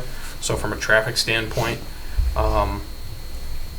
this is about the only place something like this would even begin to fly, I think, in the township, even at 12 units an acre. I have some concerns about Lions Center Drive and its ability to handle, traffic's increased. I drive that way every single day, and the traffic gets busier and busier, and I am occasionally backed up almost to Tractor Supply without 3,400 trips a day, being in one spot. So I don't know if there will need to be a reconfiguration of that intersection of Lions Center and Milford Road. You mentioned traffic impact analysis. Wouldn't it be a full-blown traffic study? Wouldn't it? I mean, it's not just analysis. It's a full-blown traffic study at this point. Because, I don't know. We kicked it off with Juliet Place. Right, and she's, an expert. Yep, okay. So, I mean, those are just kind of comments and concerns. I think there should be a link to the park. I think it would be great to get a sidewalk link, across to, I don't know if the sidewalk by Golden Shores goes, is there a sidewalk out in front? Yes. Yeah. But does it go all the way to the property? Yes. Oh, it does, okay. It does. So, I mean, this is,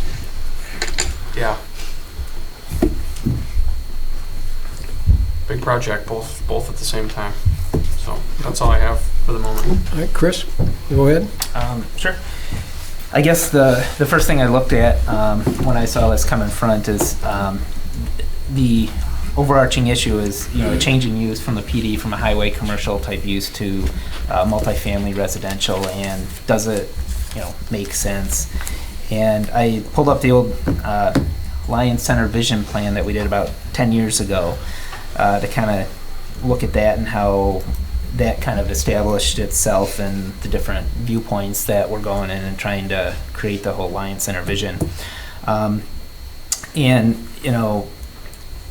Also thinking about the residents to the west and what the thoughts might be being next to multifamily versus big box type store or or even an auto dealership or anything like that. So this was definitely an intriguing proposal.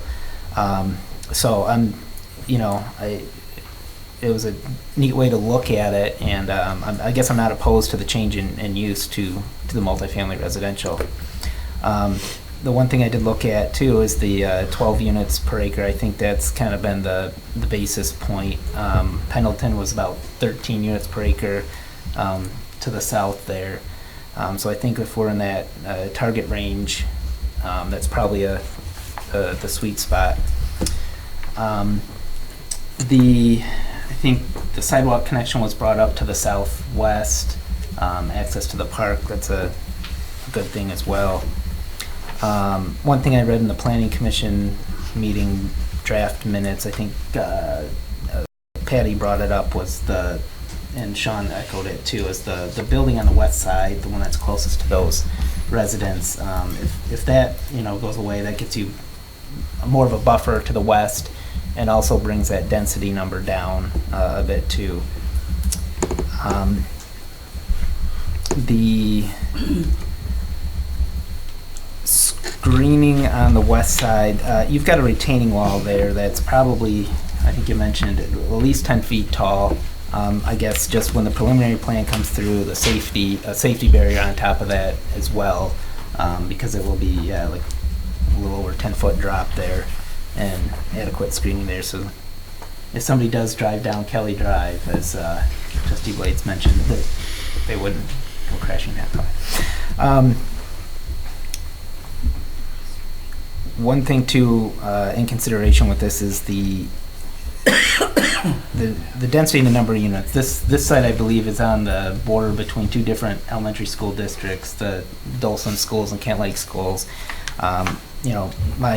My son's at Kent Lake, and they have 29 kids in their classroom already in 4th grade. So I guess one of the concerns that I've heard is, we bring in these residential developments, we have to coordinate with the school board, the school system too.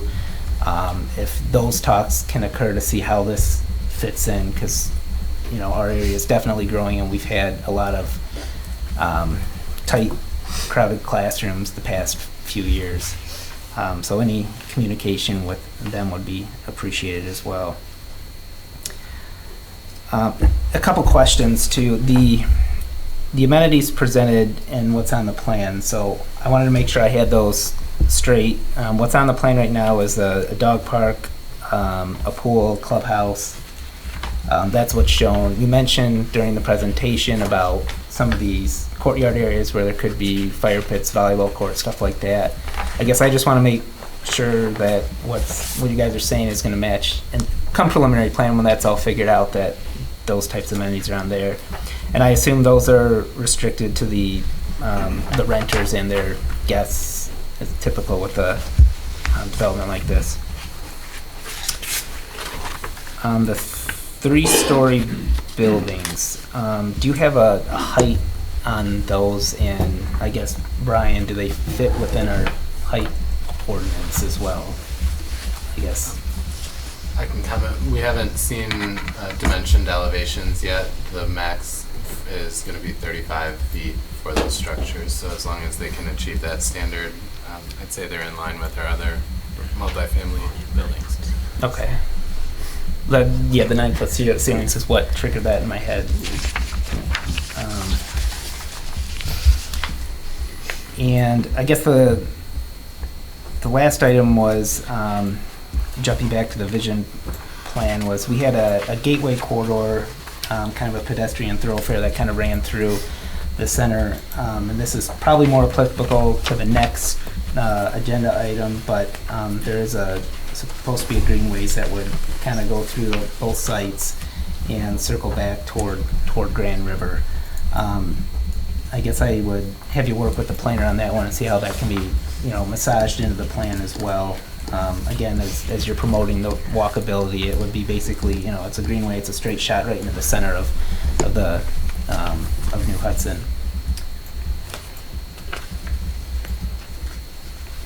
So those are my comments and questions. Okay, thank you, Chris. John? Yeah, I'm kind of glad to see this plan. I think that I don't have a problem with the density, because even if it was 12 units per acre, it wouldn't make much difference in the footprint. And as far as along the west, I think those people on the west would much prefer this over the commercial that it's designed for.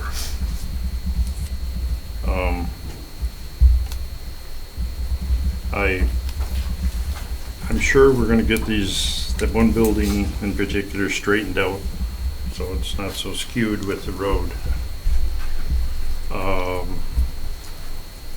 One thing about the building itself, I think it's very important that we do not see the electric meters or the gas meters. They're very unsightly on the existing building over there, in my opinion. Have to take that into consideration. I think it's a good mix for the township. We're looking for, all the people want Panera Bread, other national companies, got to have the rooftops. This goes along toward that. I guess that's all I've got. Okay, thanks, John. Michelle? Looking at the conceptual site plan you gave us, it was just hard for me to visualize the one that's closest to Golden Valley on that side. Is that a 3-story? 2-story. That's the 2-story, and so the 2 stories are coming around the corner, or 2-story, and then the 3 stories are on Grand River? Yeah. Ryan, would you mind if I had the mouse real quick? Yep, go ahead. So you want yours or you want just this mouse? I think this will work just fine.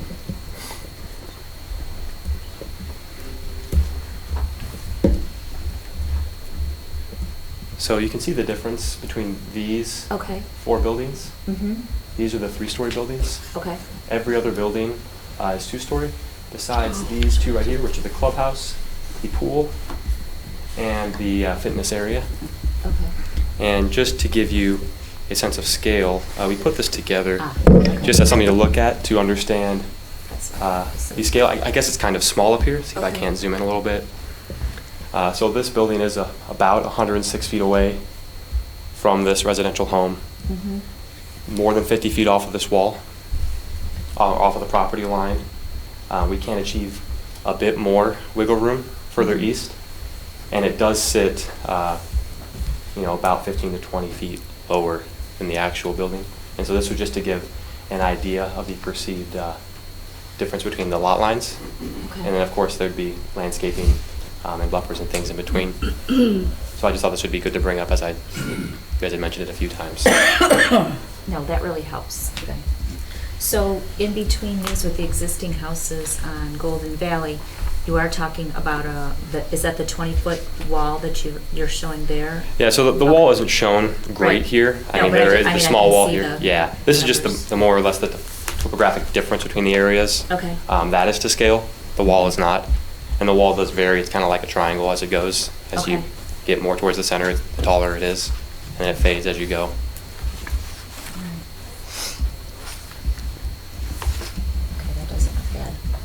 I wasn't sure because I really couldn't tell if these were going to be 3-story or not, because then you are looking into the existing homes, like way high up. So okay. Yeah. So the 3-story is all buried back further on the northwestern portion where the topography is actually worse up there. Okay. All right, and my only really concern with this is, like Sean, we all travel this ring road, and the traffic study and the traffic amounts just really have to be looked at, because I don't know how you can't move Bell Tire off the road for that entrance to give another turn lane, or 2 lanes coming in. I guess it would have to be after Tractor Supply that it would all widen out, but someone will have to figure that out. So traffic was just my really big issue on the road, getting everybody off the expressway and back home.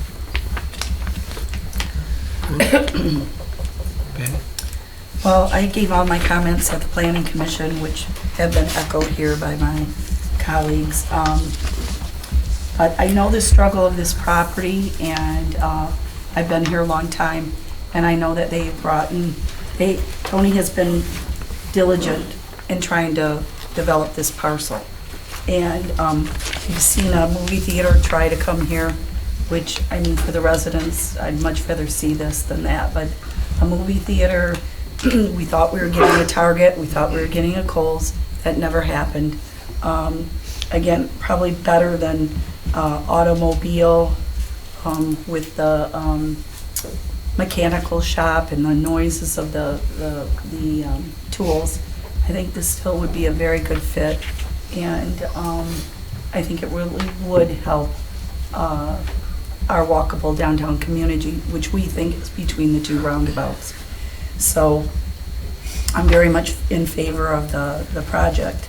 I mentioned before, I would appreciate if that back building were gone, because if I lived on Golden Valley, it just makes me nervous for them. And even though I know there's a big drop off, but I think that would be a good thing.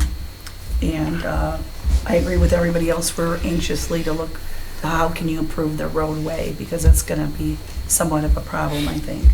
But other than that, I really like the project. I think it's going to be something very good for our township. We have very little apartments. We only have Hamilton Park, Kensington down here, and a little one on 10 miles. So, you know, everybody, all walks of life. Some people want apartments, some people don't. Some people can't afford them, some people can.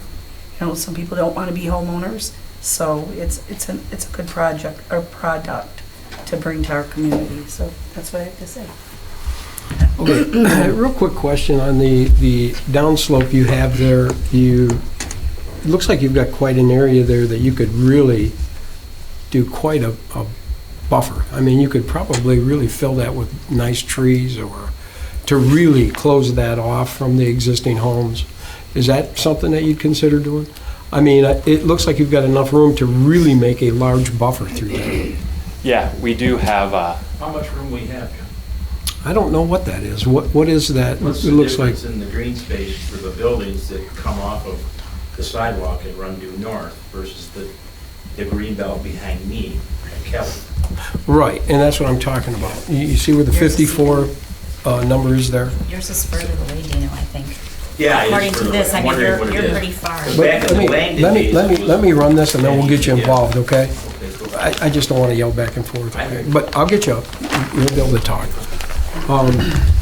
In that area, if we could, I mean, really make a buffer. I mean, you know, there's ways to stagger them trees and get decent height. I know that we had a project over off 10 Mile, and they put in 20-foot pine trees. When they planted them, they were 20 foot tall, so they gave them almost immediate coverage.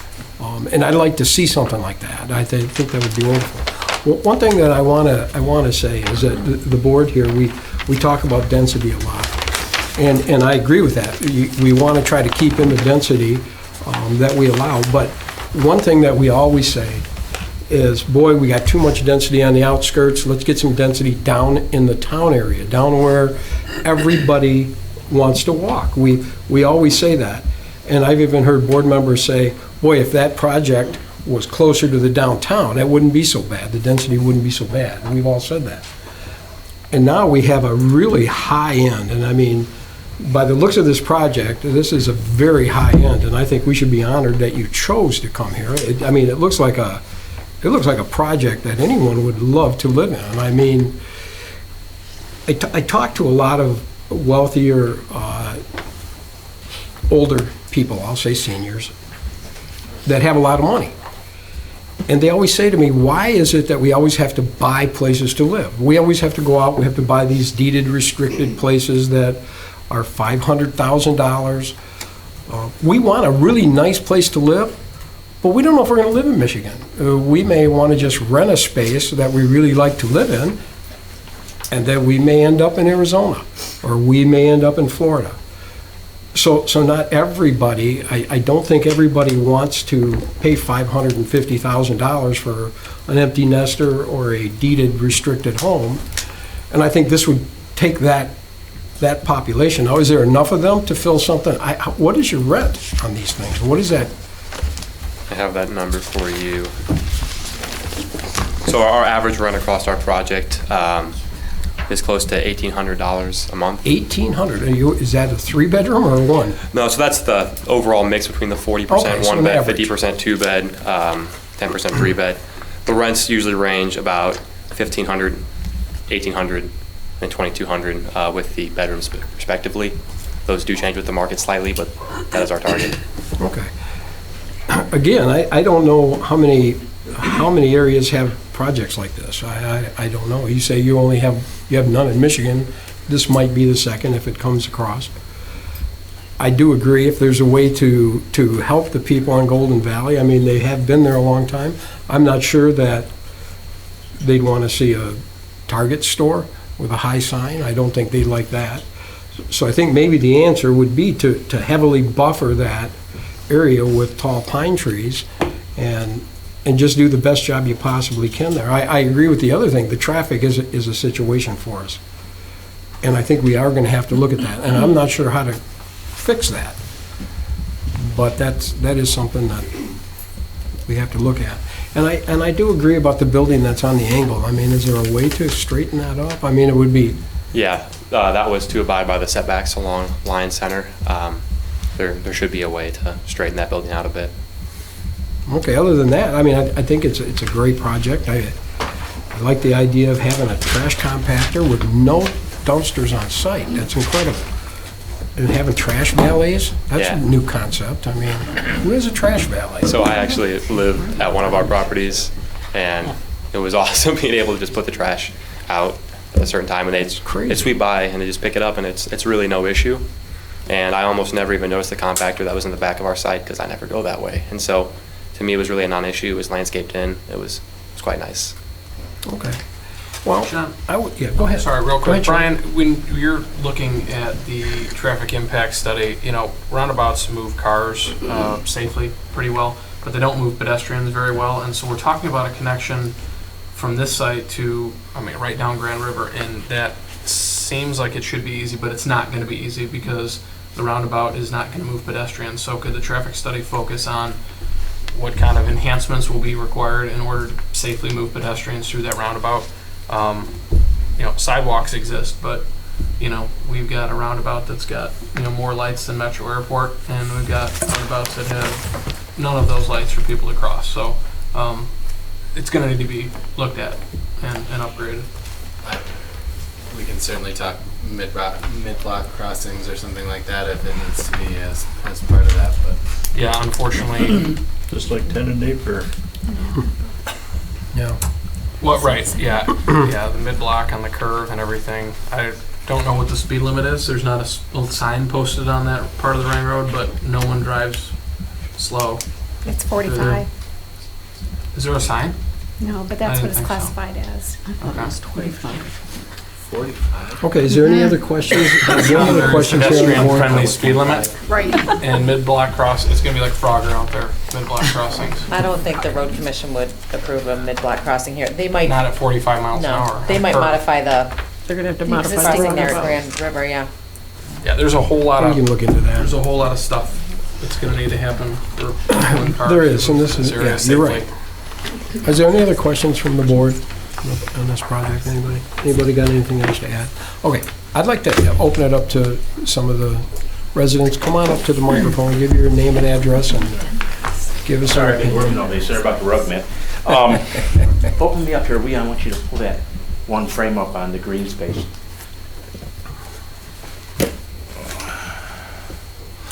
Could you give your name and address for, could you give your name and address for the record, please? 30600 Golden Valley Drive.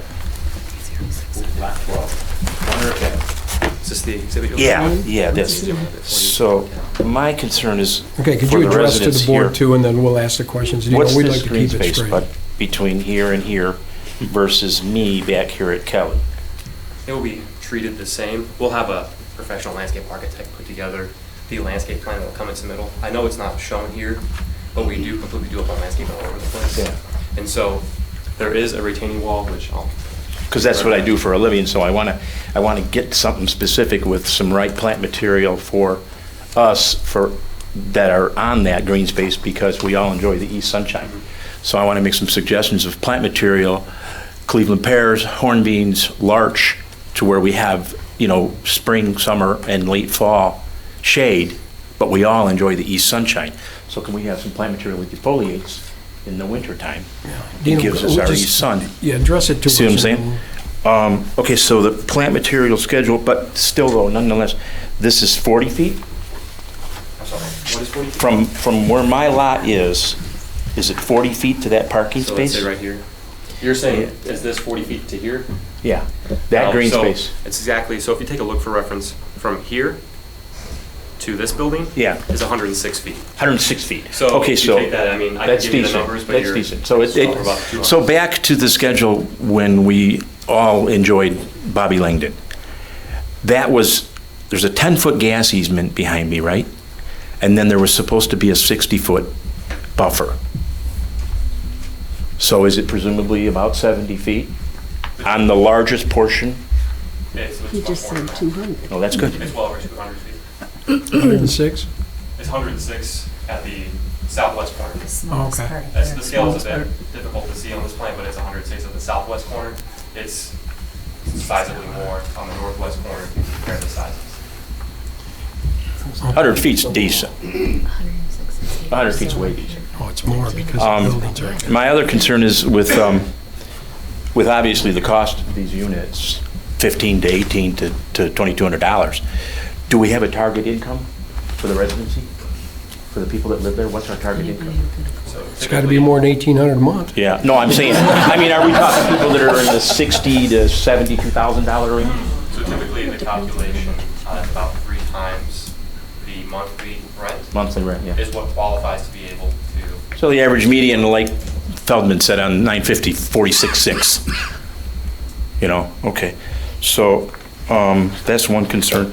The other concern was, or my third and most important concern was, with 3,400 trips a day, how many more people would be indicated that would be walking? Because that walk is small and it's really close to the road.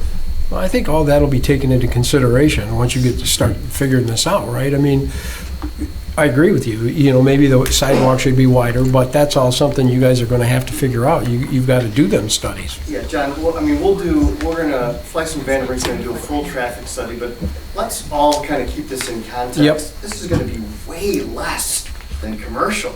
Yeah, way less You're than talking commercial. about And I for sure would entertain the residential way over the commercial. Yeah.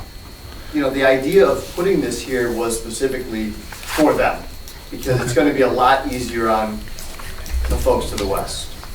Okay. And I'm just concerned about the light pollution too. Yeah, we're going to address all that as well. Are there streetlights in the unit? Dino. Are there streetlights in the development? Oh, yeah. They're small, and so we do a lighting plan and a lighting study with every single development to make sure there's zero light pollution outside the property lines. And they shadow down. And along with the landscaping that's there should not be any light pollution over here. Well, my biggest concern was just that there for us. That's, if it's that far away, I can get you the figures, but it is quite far away. I'd be happy to see it offline. and just use some plant material so we don't lose our. All right, well, I think that's good. I think that's good that he's willing to meet and talk to you about that. Yeah, I mean, that's a good thing. I'll definitely enjoy that. I'll give you a card. Yeah. We'll talk. right. Okay, cool. All right, thank you. Anyone else? Come on up. I'm Deanna Cunningham, 30544 Golden Valley. A lot of things have been addressed, and I do appreciate that. And I think residential building is certainly the right way to go for us residents. The number of units is actually a little frightening with the traffic already on Grand River, on the drive. So that certainly needs to be looked at, I think. It would have been nice if this was probably half apartments and half duplexes or condos. That would keep the density down. So if you run across that and the traffic study doesn't warrant out, something like that might be a consideration, and it might be the best of both worlds. So food for thought there, I guess. Yep. And the schools, I think that was also gonna be a concern for sure. I like the thoughts about the lighting because we have a lot of light pollution now just because of the Feldman over there, and that was in Walmart as well. So this certainly is an improvement over that. I guess the compactor is on the north side, not back behind us, so that should be certainly acceptable. So I do like this plan a lot better than others I've seen historically. So the density, I guess, is the biggest concern I would see for us, all of us. So, thank you. Thank you. Can I make one more comment? Sure, absolutely.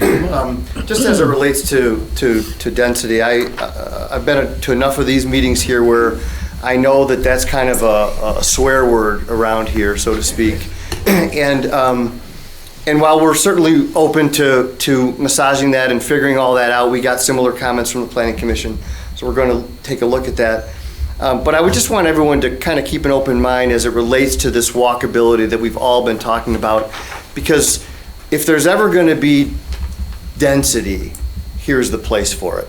To be able to feed these commercial developments, to be able to bring new restaurants, to be able to have this walkability that we talk about. I'm not saying that this is the right number. I'm just saying let's all kind of keep the whole picture in mind, because I've been preached at for a long time that we want walkability, we want a vibrant downtown. This is a way to do it. This is a surefire way to jumpstart what we've all been hoping for decades. So appreciate everyone's comments. Okay. Anyone else like to come on up and come on up? So, Who are you? Sorry, Robert Swain. As Parks Board, just to point out, I know it came up during the discussion, but the connection into the park, I guess I would just point out that we've actually done preliminary design and engineering on a pathway segment in that corner of the park property, so it basically comes almost right up to your northerly limits. So that's something we could certainly work on to bring that connectivity both for the residents of this project if we're going to forward, as well as tying into that larger greenway concepts on the Lion Center vision plan.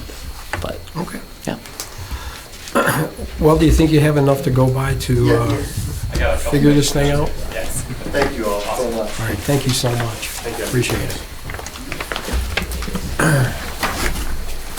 All right, we're moving on to the consideration of the line crossing PD amendment, Zot's Auto Conceptual Review.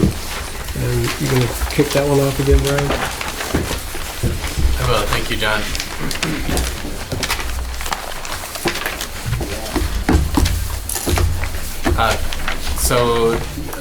Skipping all the background, the project that we're talking about here is on the opposite side of Lion Center Drive. It is approximately 7.63 acres to be used for a Zott Jeep Chrysler auto dealership. I've got the site plan up in front of us. The plan that the Planning Commission saw was slightly different, with the building tucked a little farther closer to the cemetery and turned 90 degrees. So some of the comments in our review reference that layout. But what you see in front of you is one that the Planning Commission in general preferred as an alternate when presented. The Planning Commission was also generally supportive of the user in terms of recognizing the business as an asset or a anchor tenant or a potential anchor tenant on the west side of Milford Road. A lot of the comments talked about connectivity and supporting pedestrians or people walking from if the residential use is approved down the line. how they might get between Watermark and New Hudson in terms of the greenway, as Chris mentioned, the greenway that is part of the Lion Center vision plan. In terms of recognizable benefit, the dealership is one that would fit, would potentially bring in customers from a broader base. With when you look at the nearest Chrysler dealerships, we've got Brighton, Walled Lake, White Lake are the closest around to the north, and I believe you said Plymouth to the south is the next closest. We note that the use does not necessarily directly conflict with just adjacent existing or planned future land uses. I personally have some concerns in terms of complementary nature with the proposed residential use directly across the street. A use such as this is not known to encourage users to interact with adjacent businesses like you might see in some of the other, maybe a restaurant or a brewery or things like that, that would be otherwise permitted as a commercial use in the PD.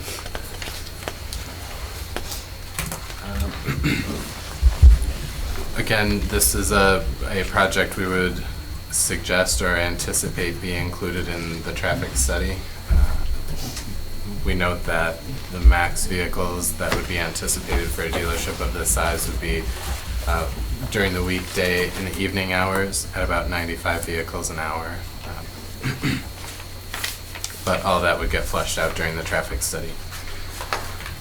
The use itself fits perfectly with our future land use plan for the area. You know, given the background that the PD has already approved this type of use on the north side of the road, we don't see any concern with the use in the general vicinity, and think it could serve as a good anchor tenant on the north side of the road.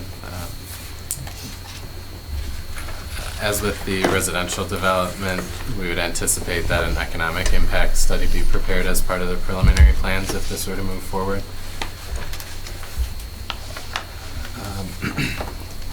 In terms of the greenway along the south side, the Planning Commission spent significant time talking about the vision plan and whether or not a pedestrian connection was warranted or how it would be implemented along the south side of the site. And so we'd anticipate that as plans develop for this, a greenway be incorporated with vegetation and a walkway and that sort of thing. That could hopefully complement any future residential uses or the commercial outlot uses that are along Grand River. We see no concerns with setbacks in terms of complying with the ordinance or what we would expect on a site like this. The maneuvering of the building towards the center is probably a positive for some of the uses around, and especially the cemetery use, people visiting loved ones or holding funerals in there. Having the service area farther away from that property line is a good thing. The other area the Planning Commission hoped to see sidewalks was on the south side of Lion Center Drive. Where the sidewalk exists on the north side, it was never included or intended as part of the original PD to have sidewalks on both sides of the road. So, but many of the planning commissioners suggested that they'd like to see that.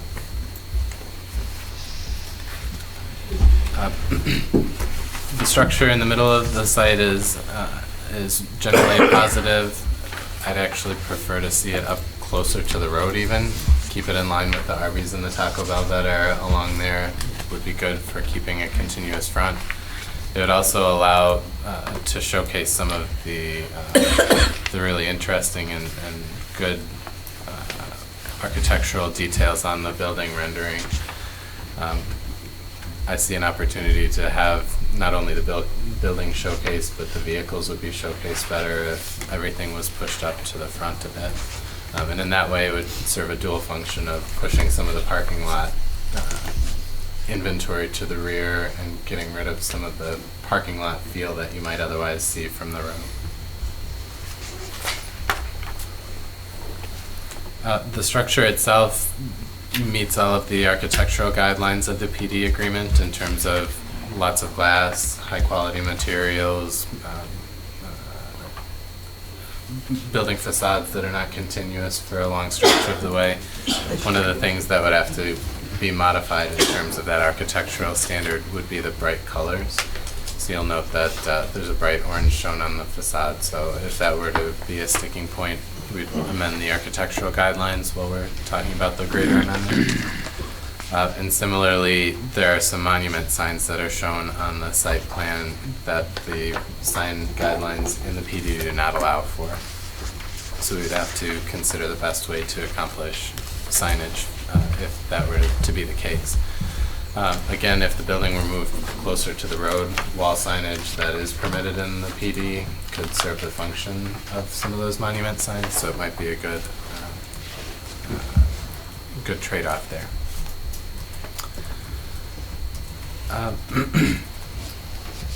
Without going into too many more details, I'd just like to summarize that I think the user is good. I think the user is what we'd like to see in terms of a larger commercial development in this area. I just have significant concerns that it's not a particularly active use that would support, for instance, the other project that we just talked about, or even some of the residential uses from Pendleton Park and the other subdivisions connecting to New Hudson. Other than that, I can take any questions or comments. Okay. Any questions for Brian? All right, we'll bring up the applicants. Do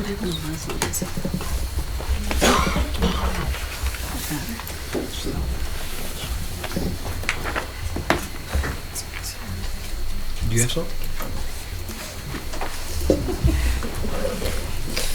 Am I up? Yep, go ahead. Oh, gosh, I'm never going to get this right, am I?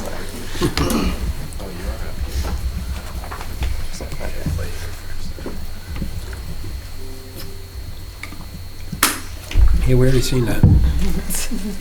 Oh, did I grab the wrong one? Where did you have it? Amy did a good job. Just minimize that. They do. I didn't know they had that. Thanks, guys. So on this proposal, I want to introduce the Zott team if I could. Todd and Thad Zott are here. From the architectural group, I've got David Gasson, Scott Sherman, and Megan Zablocki. I'm not going to go into the history of the site again. We just went through that, but I do want to give you a little bit of the history of the dealerships on the overall parcel. About 15 years ago, we got approved in an amendment to the PUD 10 acres to the north. So that encompassed basically the Tractor Supply and that area in the pink along the north. That was 10 acres. So when Watermark came along and we started to really kind of massage this plan, they needed more to do a more of a two-story plan. Yes, they have a couple of three-story buildings, but for the most part, we wanted to see more two-story in nature, so they needed more land to accomplish what we were looking to do. So that's what, just by absolute coincidence, when we were with them here back in June with Watermark, just exploring this idea, the Zott folks were here on a different parcel that the township didn't want to see a dealership on the parcel that they were looking at, sort of on the other end of the ring road over on Grand River there. So we got to talking and we said, does it make sense to, instead of 10 acres on the north of the ring road, to bring it a few feet to the south and make it roughly 7.6 acres.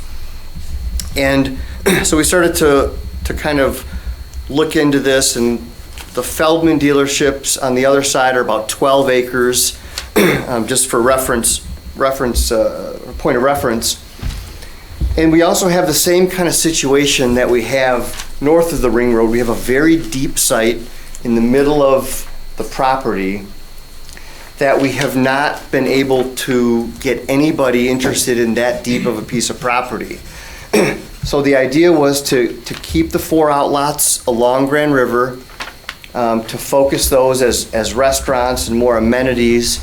I think you'll hear from the Zotts that the dealerships of today are not like the dealerships of yesterday. So there is a lot of good connectivity between Watermark and a new age dealership, which they'll get into. Also for this site, we got good positive feedback from the Planning Commission. You'll see in your minutes from that. But with that, we really saw this as a good way to, again, finish off this development and do it in a way that has beautiful architecture, accomplishes bringing a Chrysler dealership to Lyon Township. Milford desperately wants them. Other folks really want them.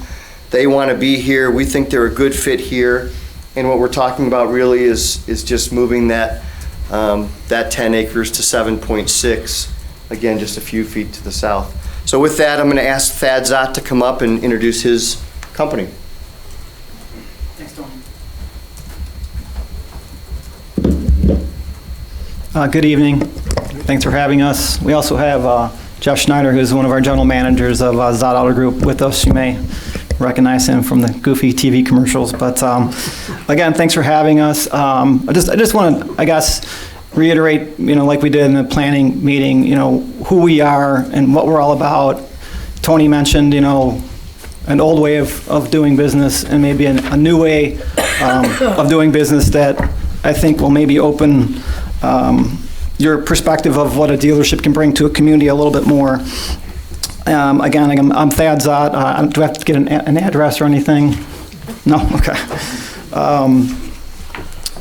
First, I guess when Chrysler came to us and sat us down and said we have a open point in the Lyon Township area, and there's a lot of people that would love to have that opportunity, but we think based on how you do business and how you represent Chrysler, we would like to first offer that opportunity to you. So we are very excited. And as we learn more about Lyon Township, I think you'll find that we have very similar cultures. I think Lyon Township and Zott Auto Group are very similar creatures when it comes to community and people and how we represent our backyards. And I'll give you some examples.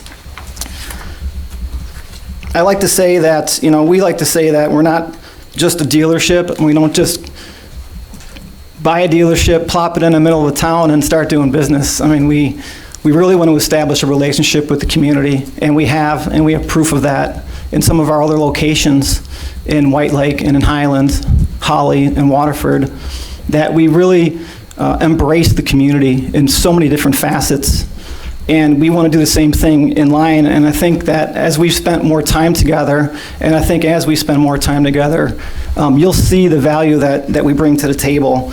One of the comments that was mentioned in the planning meeting was your vision of people supporting people.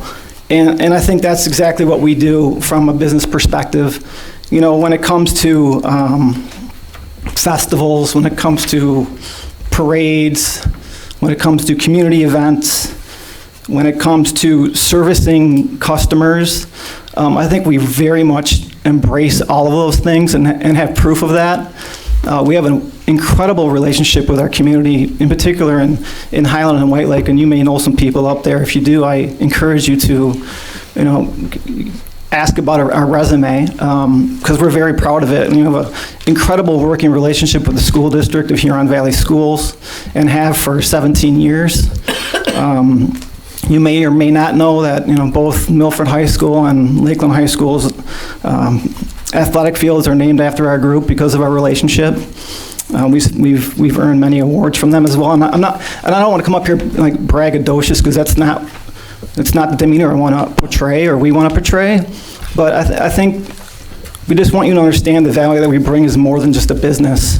I want to tell you a quick story. I know we've been here a little long and you guys have a big agenda, but I think this one's valuable. And this is a newer story that I didn't share at the Planning Commission because it didn't happen yet. But there's a lady named Paula that bought a Ford from us at Zott Ford in Holly, and she was referred from a friend that knew us.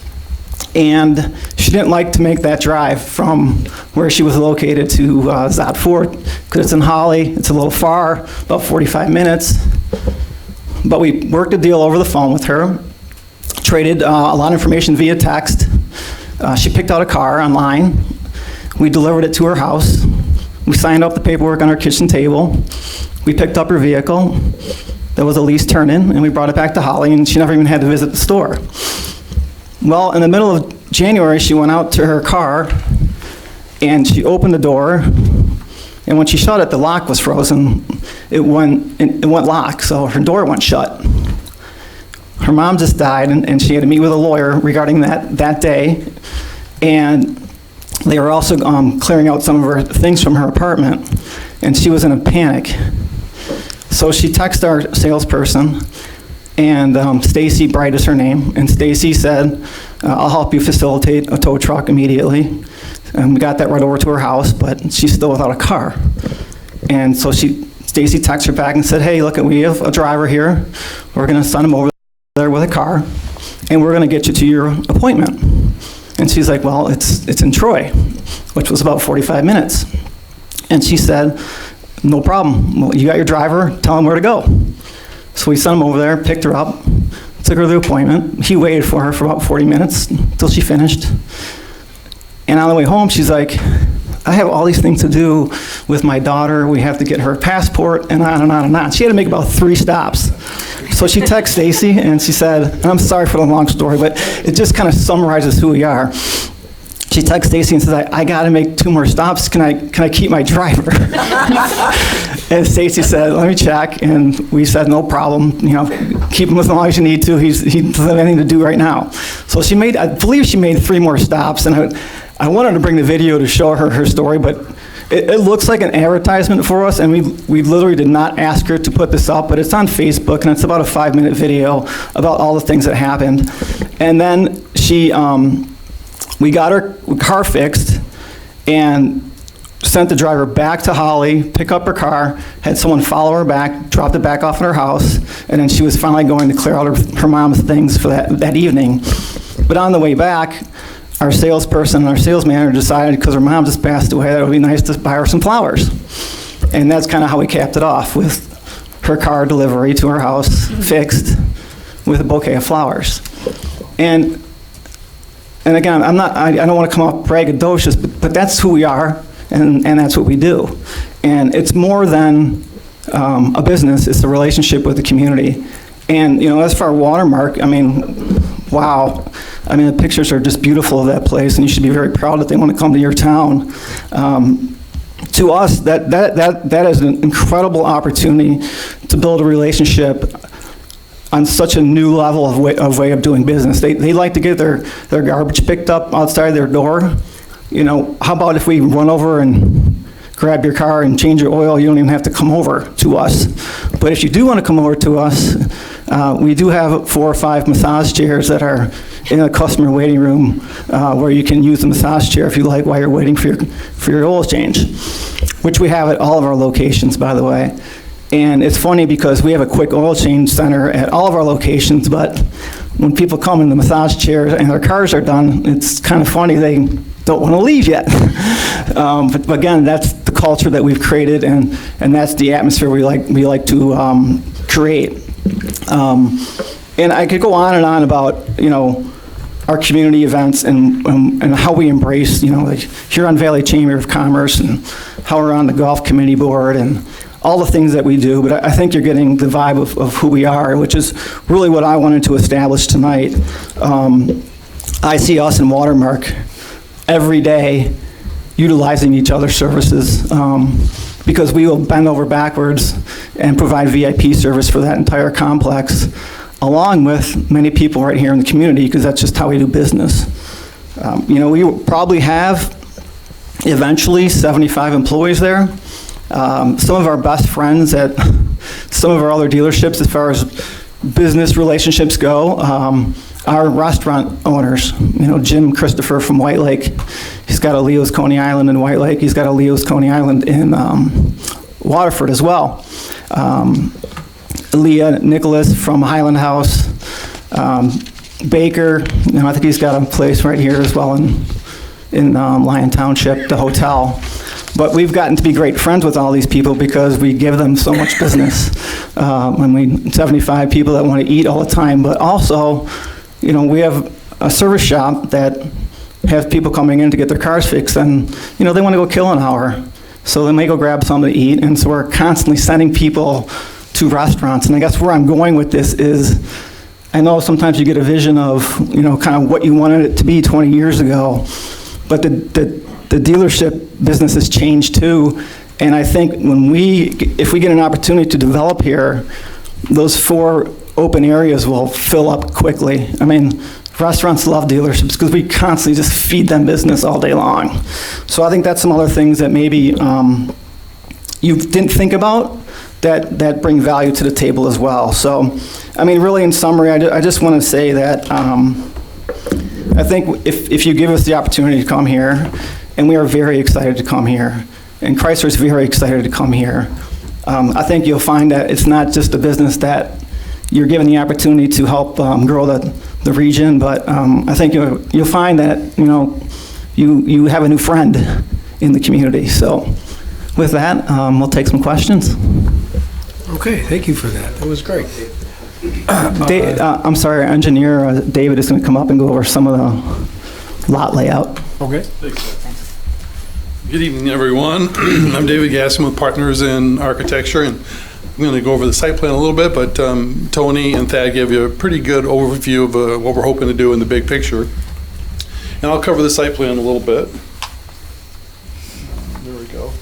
And as Brian mentioned in his report, it's a little different than what we initially presented to the Planning Commission. We met with them on the 13th and kind of went through a couple of things. We wanted to share our thoughts and ideas. More importantly, what we want to do is get their input and have a dialogue and see what was important to them. And this was a result of that conversation as well as the report we got from Brian. Tweaked it a little bit. Actually, quite a bit. We did happen to have this with us that night because we responded to what we heard in the report. So we're able to bring something that responded initially to the comments and then refine it from there in the conversation.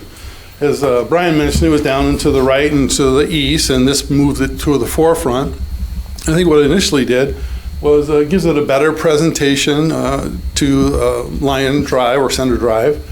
And it makes it a little more proud, and it actually presents the material, the building and material, as well as the product to the passerby. The couple things about the site itself, I'll go through those after I cover the building a little bit. The building is about 29,500 square feet as it hits the ground, and that's the kind of things you would expect. Sales area, service area, customer care area, and the infrastructure that's necessary to run the business. About 4,000 square feet in the mezzanine. That's administrative functions and parts and storage. So overall, the building's about 29,000 square feet. Right out front is an outdoor show area. That's the white just above the pink you see there. That's about 9,000 plus square feet. And in between there and the road is customer parking. And it's establishing the distance off of the road, about 200 feet.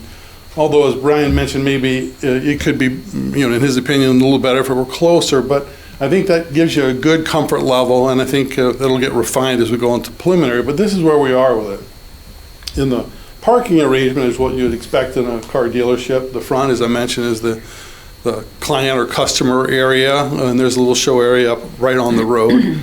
Off to the west is the inventory, and it's a little bit buffered by the landscaping that you'll see in the detention area, and to the south is more inventory. Then off to the east, right up against the cemetery, is employee and some service area. There's also some holding areas, or like staging cars parked area right around the building. And in all, it's about 570 spots, a little more than 10% less than it was when we presented it when it was tucked back into the right. So the footprint of cars on site visible from the roadway are a little less than it was previously. So that gives you a sense of the overall site plan. What we wanted to do is get your feedback. So when we go into the preliminary stage, we're able to react to that. hopefully we'll get some encouraging support so we can address your issues when we come back to the Planning Commission. If there are any questions, any thoughts at this point, I'd be more than glad to address them. Anyone have a question? Anyone? Does this abut the cemetery? Did you, John? Go ahead, John. No, I said, does this abut the cemetery?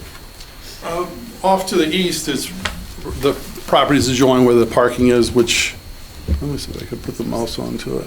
You see the mouse off to the left there? I'm moving over to right there. My question was going to be regarding the driveway we've always spoken about to get there from Granderville. Oh. That doesn't take up anything here. I mean, this is, I mean, it's not, yeah, they're if not, it's that's not theirs. They not don't own theirs, that. okay, very good, thank you. Do you want, come on up. Dad, do you want to address the site plan or the imaging? Make some more quick comments. I forgot, as I'm looking at my notes here and got a little excited, like I always do. The lady I told you the story about, her name is Paula Ruffin, and she's a chiropractor right here in your backyard. We know who she So is. that was where I was going with that. And she, if you know her and you see her on her Facebook, on her business page, she made a Facebook live video regarding her experience, which was 100% unsolicited, and it's like a commercial for us. But and then the other comment was, I think they have a lot of emphasis on today's world, which seems to incorporate a lot of dogs, especially in their community across the street there, and we're very dog friendly. We have dogs at the dealership, seems like almost every day. I think I mentioned earlier, we have, my family has 4 golden retrievers, so one of those guys that tags along with me quite a bit to the dealership. So if you stop in, you might see Hank or Nikki or one of the dogs that we have from our house there. Thanks. Okay, thanks. Okay, I think they need some advice. Chris, you want to go ahead and start it? Sure. I guess I have the same concern as the Watermark one about the greenways, and I think, or the Gateway Corridor that Brian mentioned in his letter. I think though that by putting that in, it's probably could be pretty advantageous because you'd have people walking or biking along the south side, and you have inventory there, and Totally agree. I mean, you can make it, obviously, you have some fencing probably or whatever to detour anything, but, as long as it's, visible and stuff, another way to show off the totally agree. inventory. When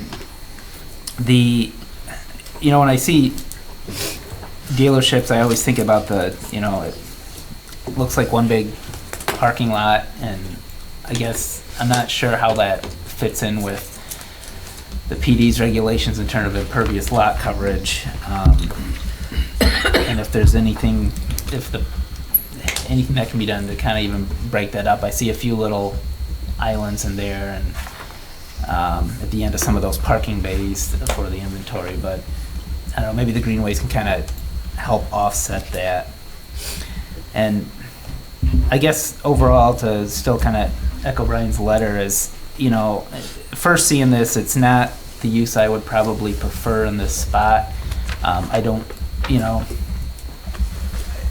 get as warm a feeling about it, but I mean, it's not like it's not permitted or anything, and so I don't know, I guess trying to achieve the walkability with the dealership, buffering in between the residential potential and the commercial. I don't know. I guess I'm still haven't quite wrapped my head around that one and kind of see it, but so that's just kind of my comments.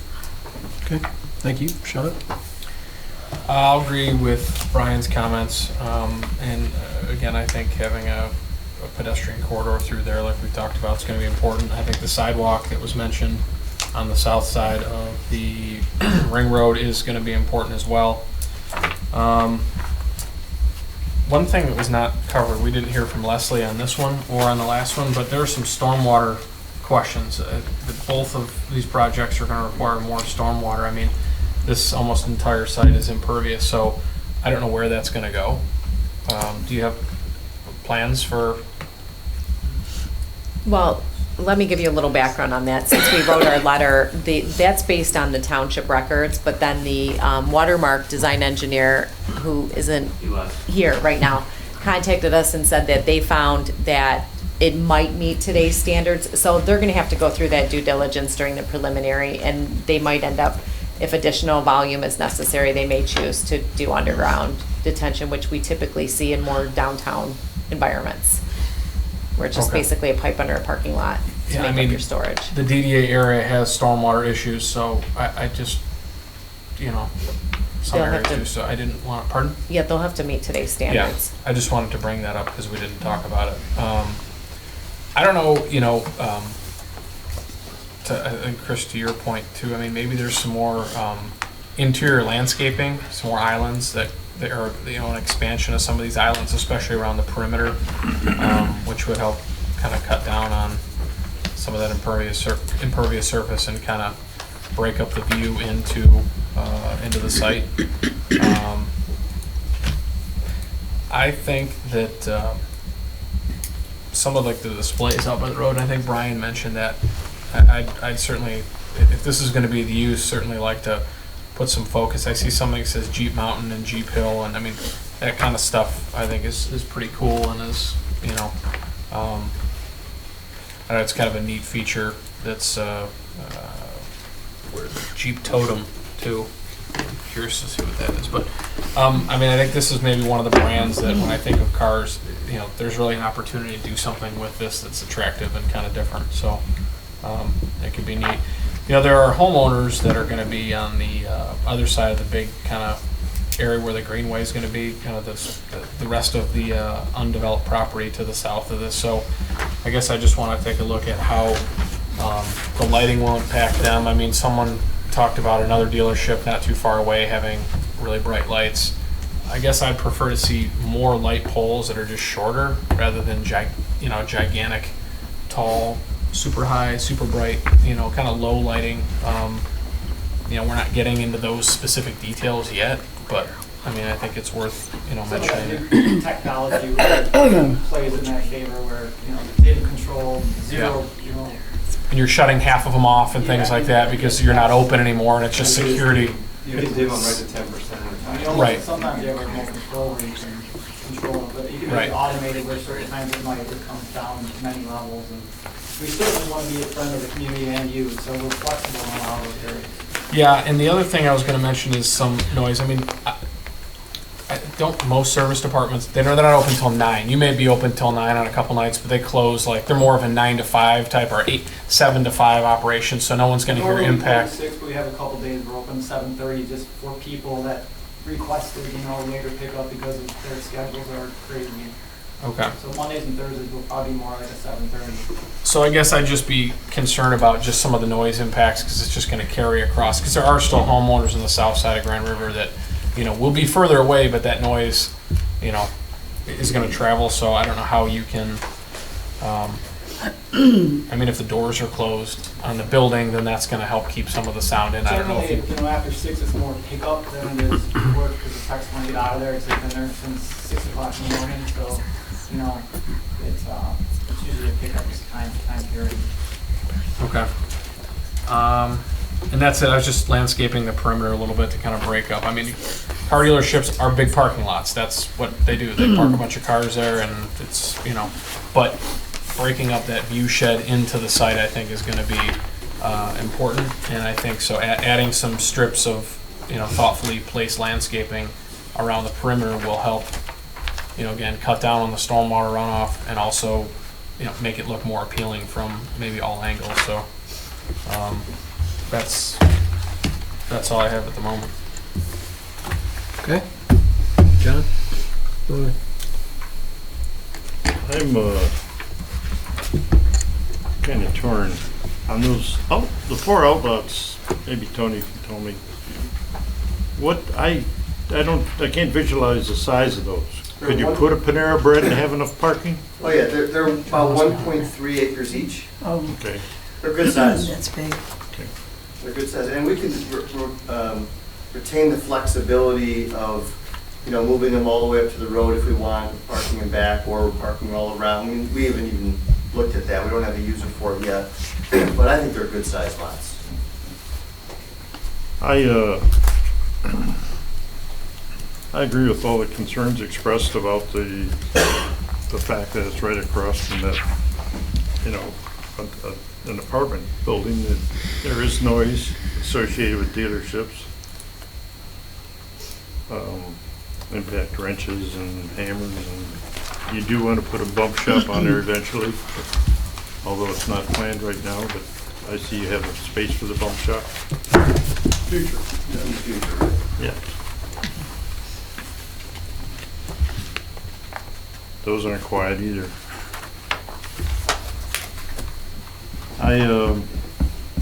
I definitely would want the sidewalk on that side of the street as well, as on the north. I think that's a must. I don't know why they missed it in the first place. The intent, John, was, and the whole development was to just do it on the one side. But I think we've got that message from the planning commission as well. And different street lights on each side. It's kind of It'll promote the walkability that we're all talking about. Yeah. I don't have a lot of comments other than that. I don't have any comments other than that, I guess. Not at this time. Okay, please. Well, first of all, I would love for the Zott dealership family to be in Lyon Township. So I want to make it really clear that my comments are not at all connected to your company. I would come and visit your dogs and the massage chair. So I wanted to make sure that that message is really at the forefront. I was interested because in reading the letter from the review letter from item A with Watermark, a couple comments kind of stuck with me because I couldn't reconcile that letter, those comments with bringing in a dealership. One of the items on page 4 of that review letter from item 10A was the first goal for New Hudson area in the Township Master Plan states that we should promote a pedestrian-friendly town center area, and that permitting more and varied housing types in and around New Hudson and Lyon Crossing will help ensure that the area will ascend, nice word, Brian, beyond a simple commercial district to a true town center. And I don't really see how a car dealership would meet that vision that we have for New Hudson. And you know, I mentioned, or I had asked about Watermark and do they have duplexes, condos, and that's not their product.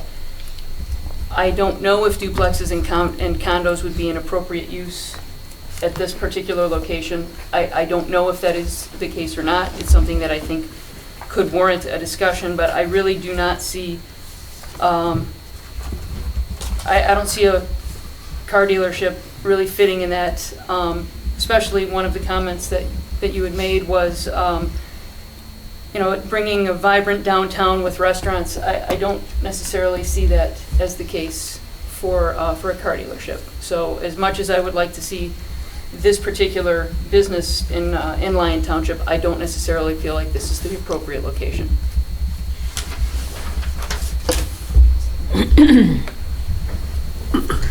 You good? Oh, yeah. Okay. Michelle? I was just happy to see that the dealership had moved up further, just kind of more away from and giving some more buffer to the cemetery. I wanted to know, will you be putting any type of a wall up in the back? I know that you're coming behind where it's looking like Flagstar and It's USA to Go. Oh, USA to Go, yes, USA to Go, because that's by our lease. They had put a wall buffering the noise from their drive-through along the north edge, and I was just wondering if you would consider doing something on that edge. Maybe, I don't know if it'll warrant it or not, because it looks like you're far enough away. We hadn't gotten to that level of detail yet, but. Okay, just something to maybe consider, yeah. Another option to buffering it somewhat. Okay. I think that's also where that walking path is going to be.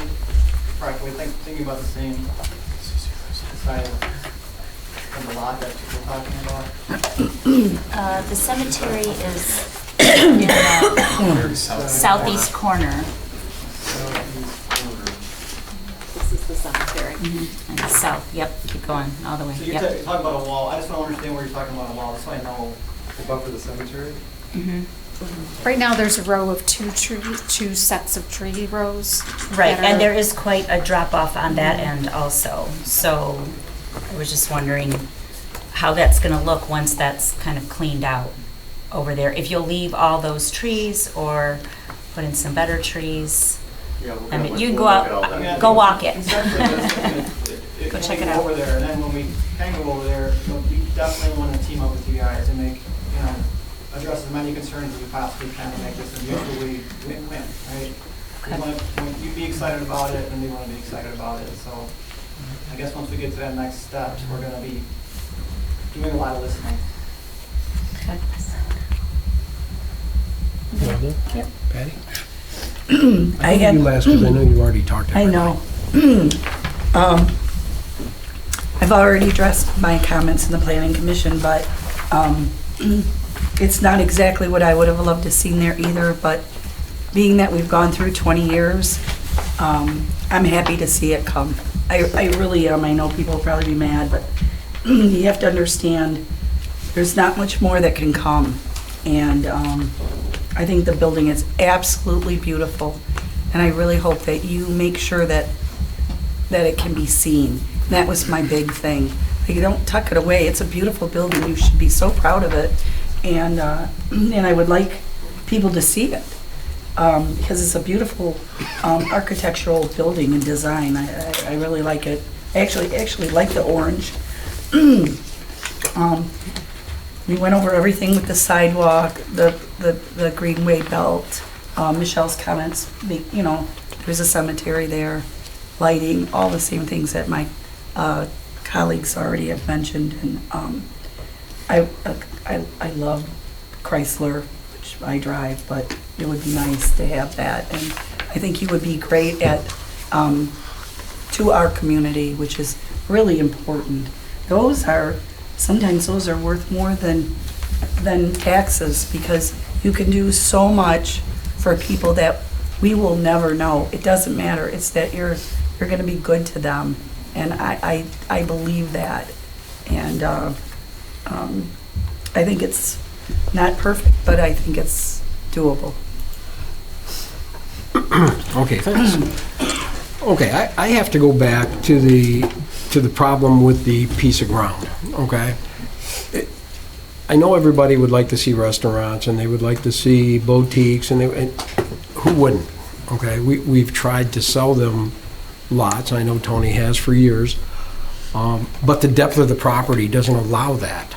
This piece of property was built for a big box store. It was built so that something large could take over the whole piece of property, and let's just think about a Target, let's just think about a Walmart, what do they have? They have huge parking lots with lots of cars in them all the time.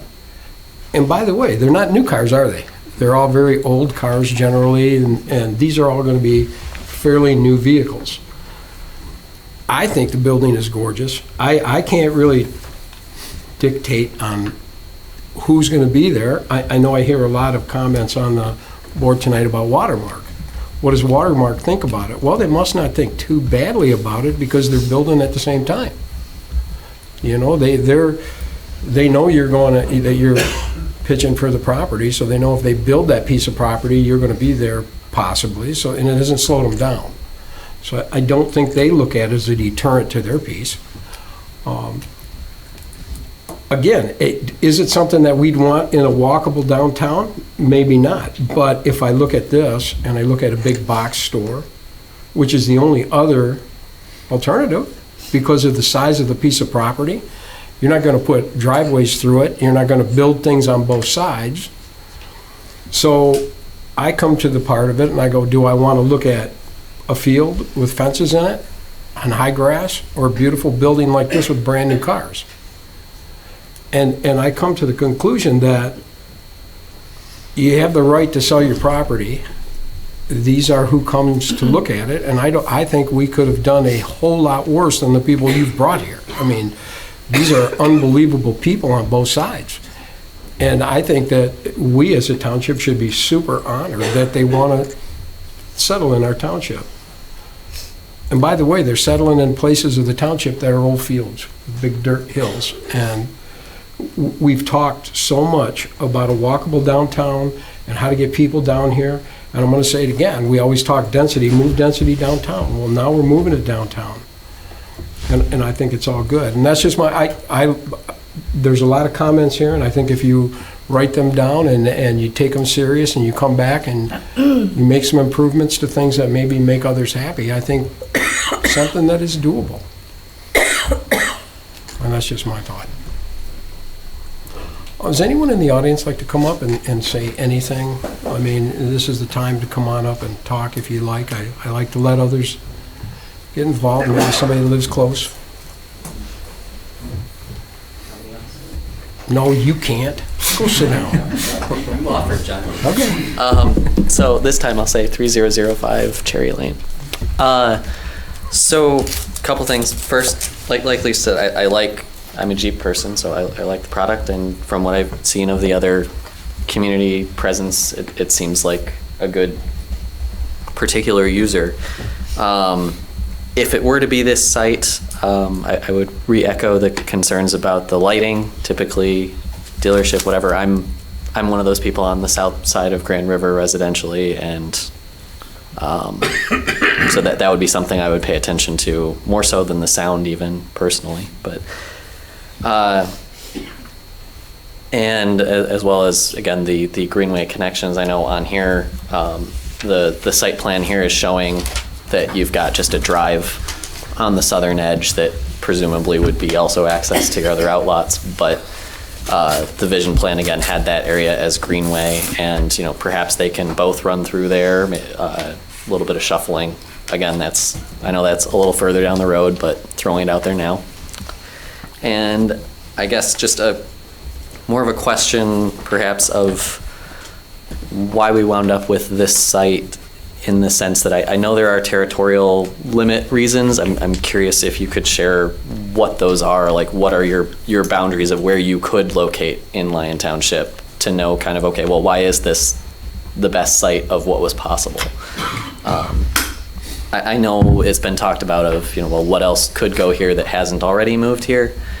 And to that, I go back to the fact that if the watermark development goes ahead, if the developments in Milford just north of 96 go ahead, we could end up having that critical rooftop mass where we do end up seeing interest from some of maybe the more, even if it's not like a Target or something, but other entertainment type uses, like maybe you'd split that lot into two segments where you got a movie theater and something else where it just seems like there's other possibilities, and I don't want to rush into throwing a use that, while great for the township, might not be the best thing to put in the middle of where we're trying to, like, you're not going to want people necessarily, I would assume, walking through the middle of your inventory storage.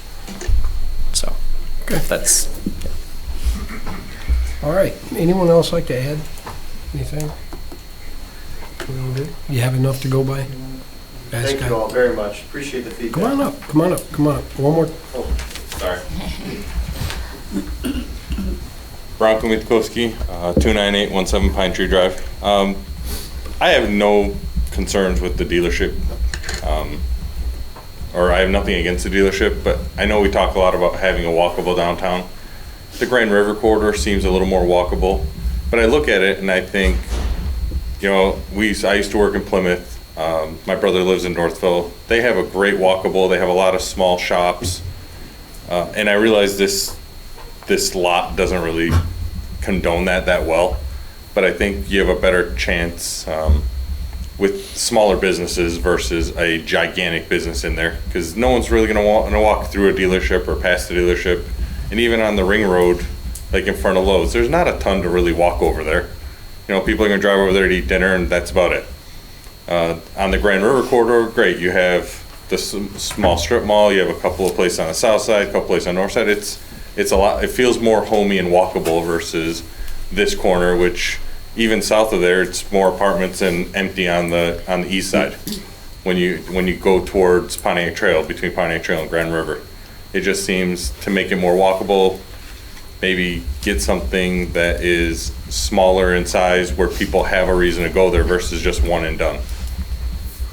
Again, I think the problem is the piece of property. I think agree. the depth and the size, and you know, it was actually planned for something very large, and to get somebody that would actually take that whole piece over, I mean, it'd be nice to have the little shops and the restaurants and all that, but it doesn't allow that. I completely understand. Yeah.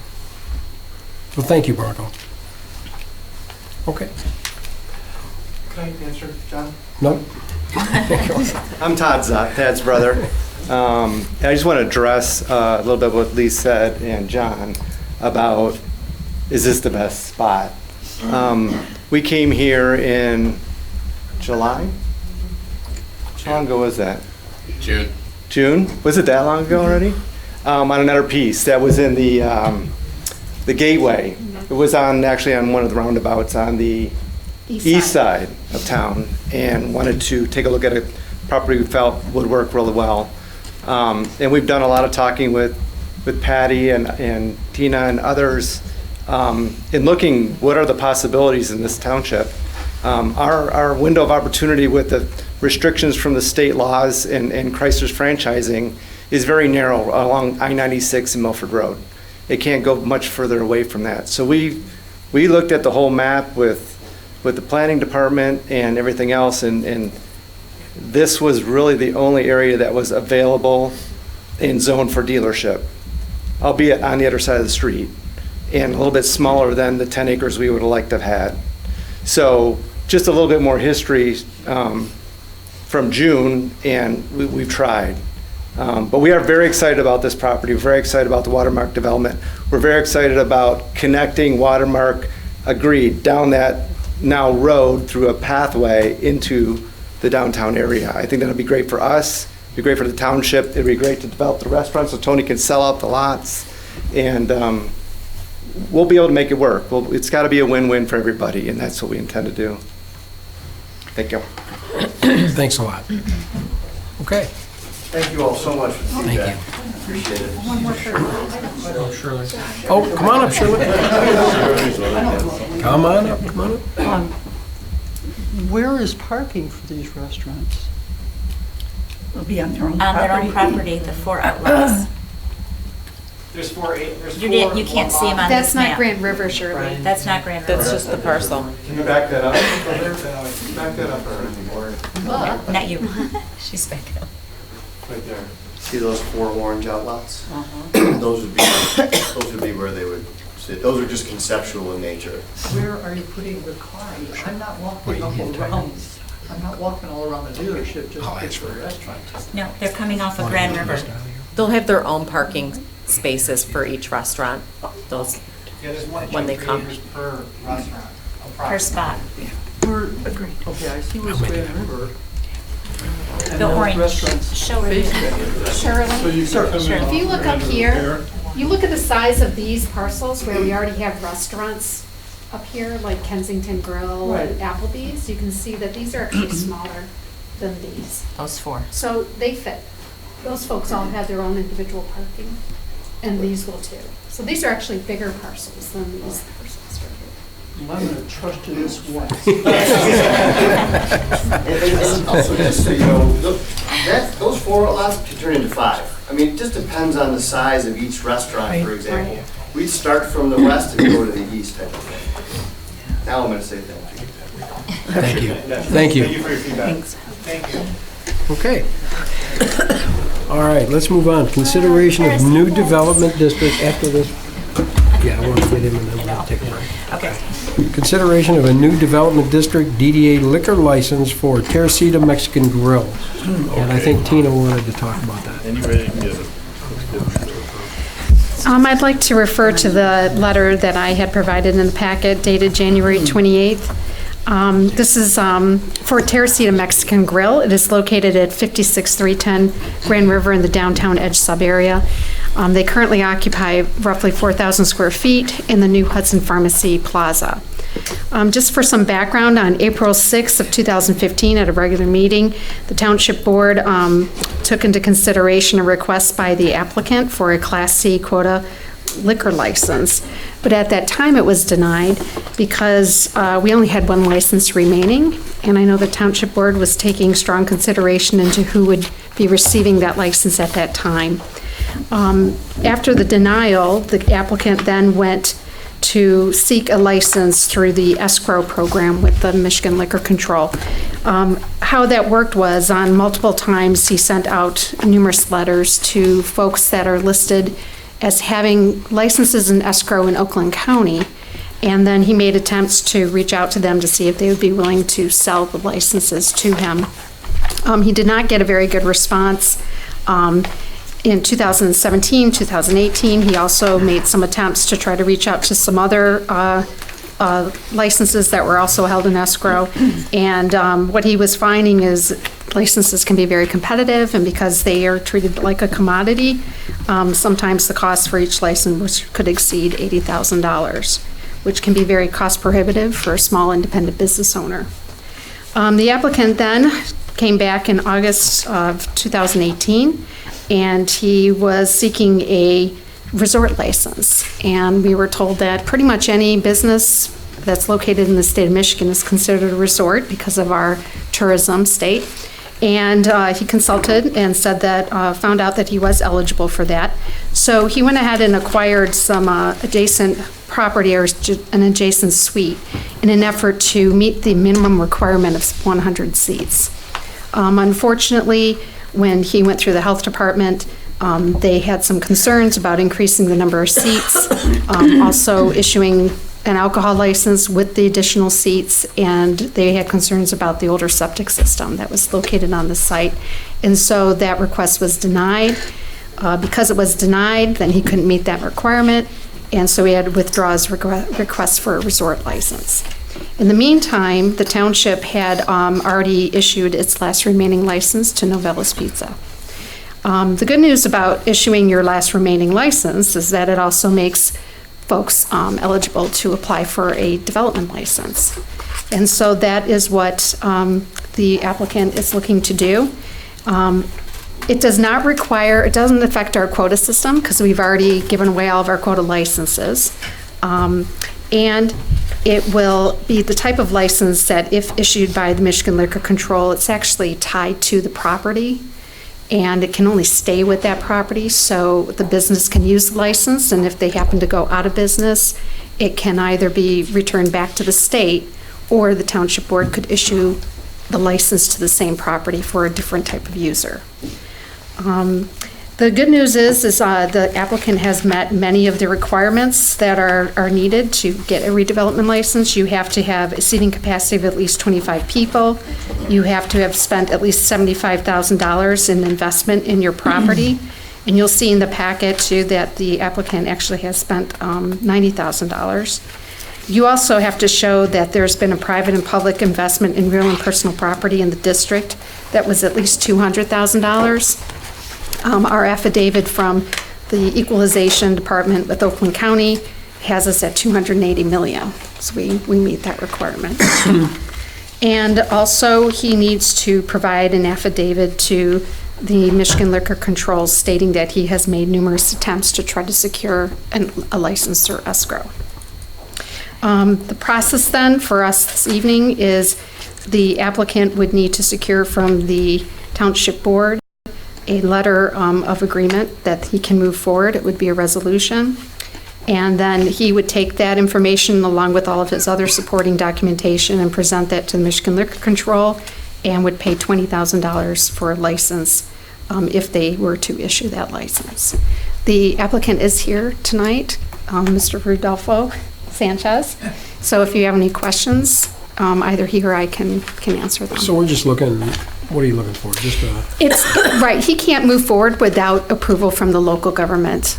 well, So I think this is an easy one. Yeah, I'll make a motion that we approve the request for local government approval in support of the applicant's desire to apply to the state of Michigan for a MCL 436.152A1B Development District DDA license.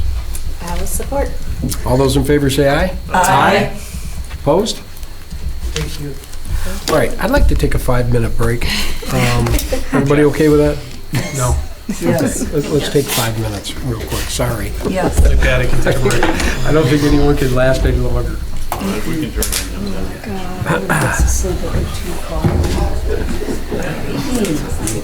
on. I know, I felt bad. Wait that time. I know. Bob, you're next.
reconvene here?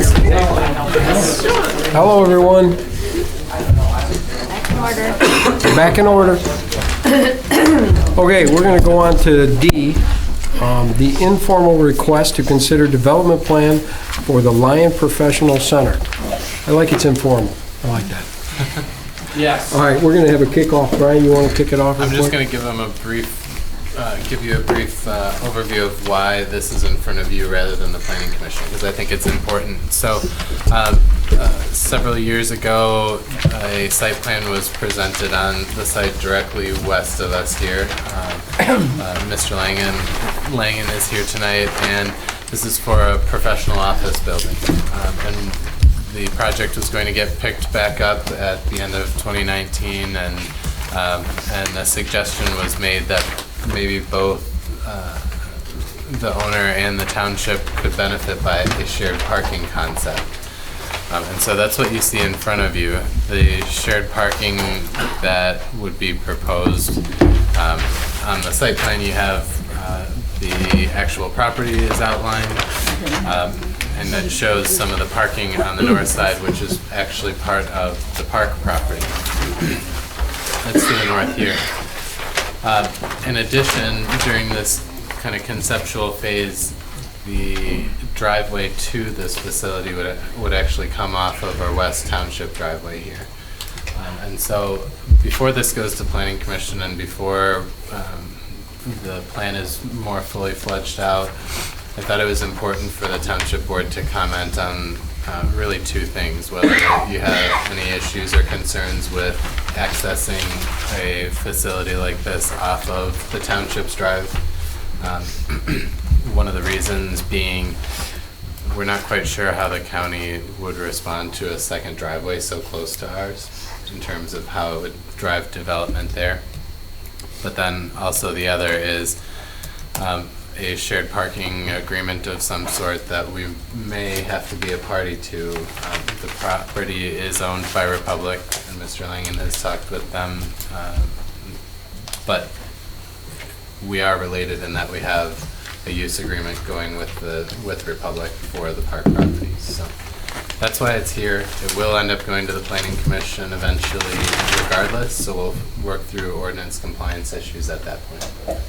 So if I get this straight, you're just looking for the parking, if everybody's okay with the parking in the park and the driveway coming off of our driveway? I mean, that's what you're looking to see? Basically, yeah. And just thank you, Brian. And a couple details to add to this. This is informal because I'm not applying for anything other than, hey, that's a good idea. We think that's cool.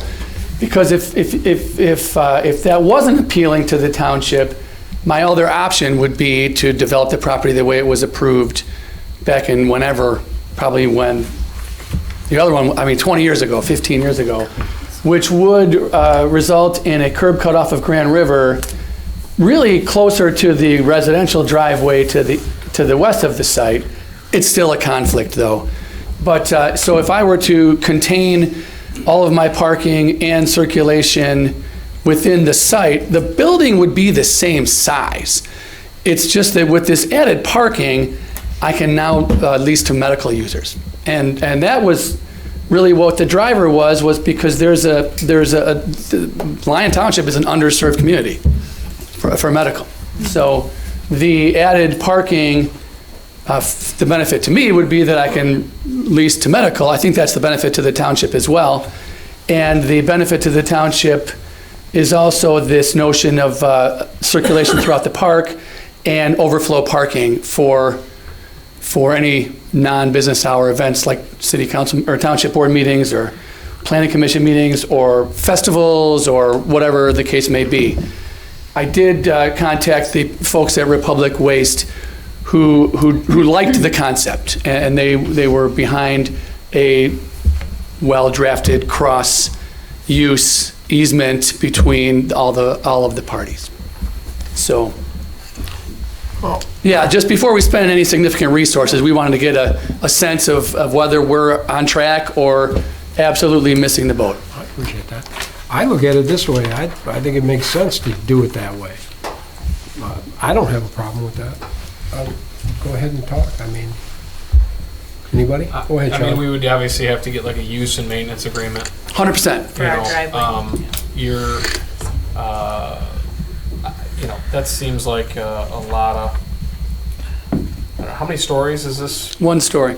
This is a 1-story building? Well, it was when I got it approved a long time. This is not redesigned. I mean, yeah, it was a 1-story building. And that's what are you gonna build this building, or you're gonna? That's the goal. Yeah, this time we're going to build it. Because it just seems like a lot of parking, and I don't. Well, that's per the ordinance for medical users. Yeah, the general professional office, believe it or not, I can fit that same exact size building on within the boundaries of my site and have sufficient parking. I think it's 52 sites, and this one has 111 spaces. So it's significant when you introduce medical users. Yeah, it does look outrageous with the parking compared to the building, but. Right. So, I mean, I guess so you're saving a bunch of money from having to put a curb cut, but you're putting all of it and then some. On township property, That's which right. is our parking lot, basically. I mean, you're building it, but it's on our property. Well, it's on Republic's property to be specific, right, but yeah, effectively ours. it is for. Well, it's. I guess we would flesh that out, but I would imagine you're going to want me to maintain it. They're not. Republic's not going to come here and use it. Our residents are going to use it. So the way I'm looking at it is you're trading the cost of a driveway and the difficulty with getting a permit for that driveway for building Additional parking. There's parking on township property that residents are going to use for the Kite Fest and other things. This is in the area we talked about the rink going, and other things that. I don't think we'd want 2 curb cuts that close together either. Well, I don't think we would either. I don't think it would happen. Well, we would arguably have the right to want a curb cut.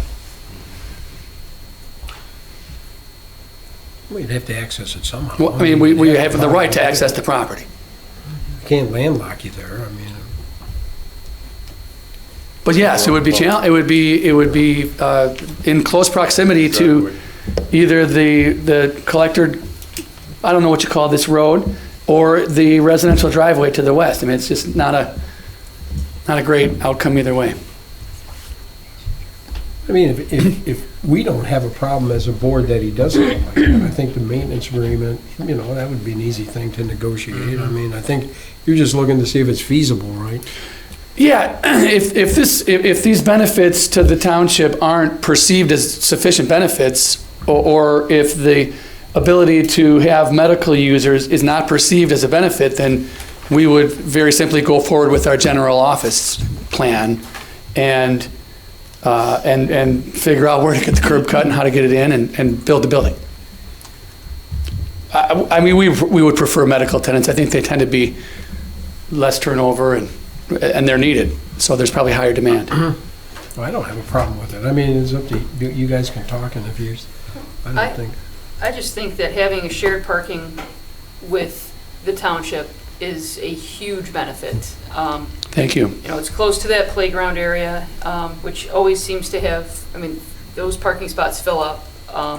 It's close to the proposed ice rink. I could see that as eventually for something like Kite Fest, having some additional parking, paved parking there, but even if it's a larger scale event, if we had food trucks that might want to come, you can kind of cordon that off so I see that as a really strong benefit. I think also having a reduced curb cut on Grand River is beneficial.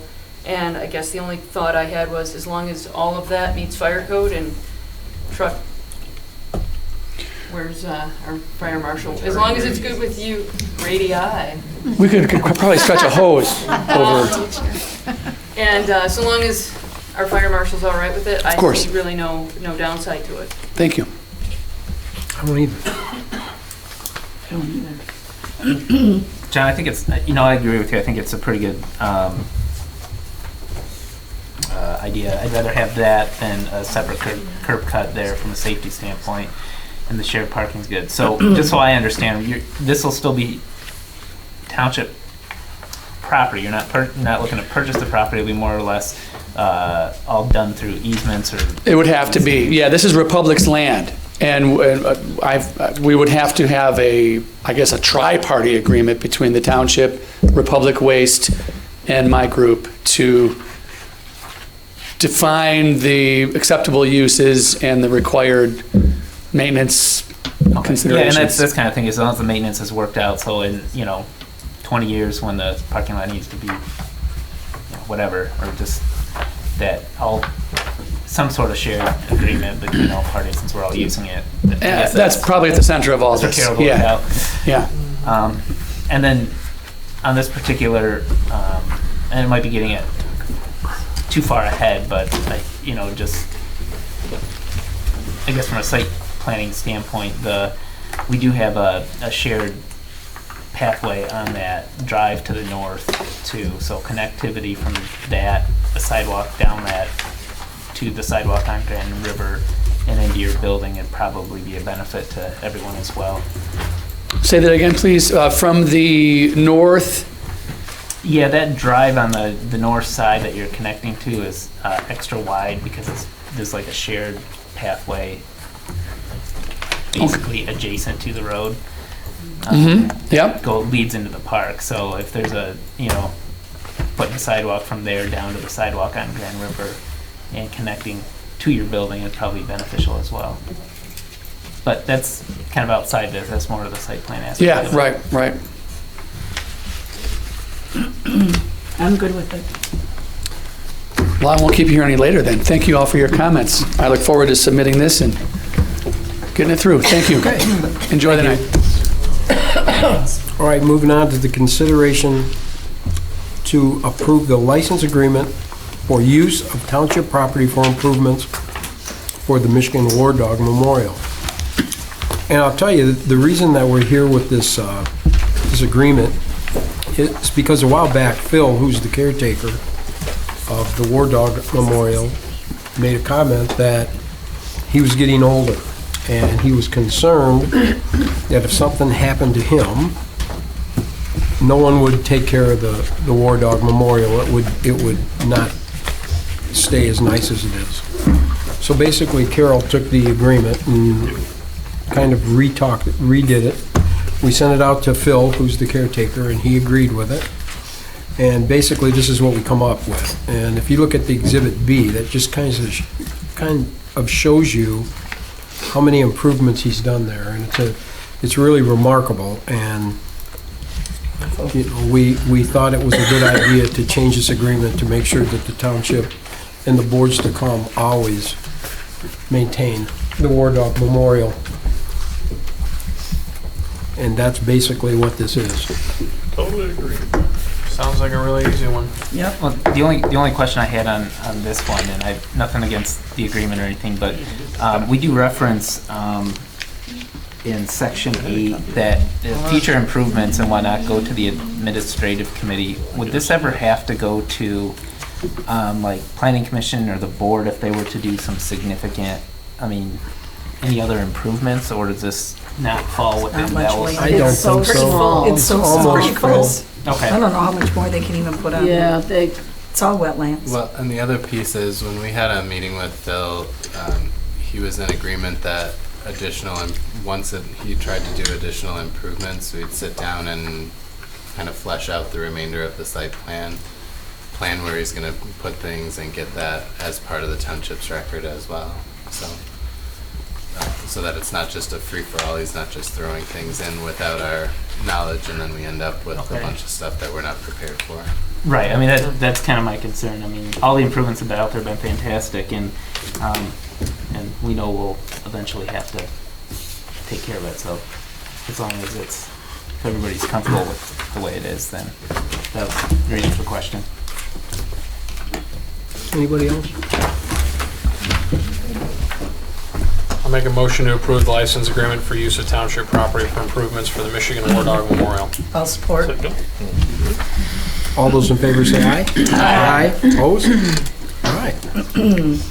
Moving on, the discussion to consider the ladder truck for Lyon Township Fire Department. I want to move that down. Just like the last one, it's an easy one, just to prove it.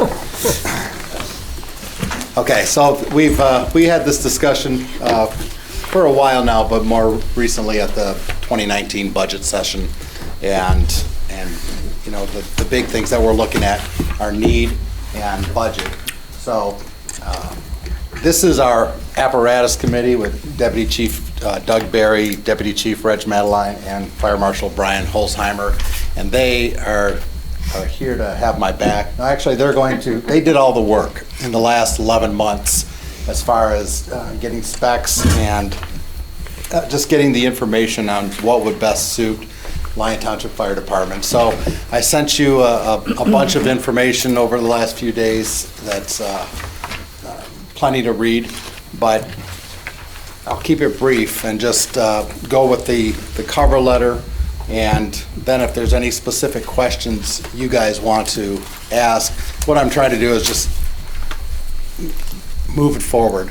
So tonight was just a discussion and kind of come up with a, feasibility. Is it something that we are seriously looking at doing, and what kind of time frame? So even when the decision is made, if it were to go forward, we're still looking at 15 to 18 months before we would take delivery. So we're well into 2021. And to me, that need has not changed as far as how much I believe that we do need it.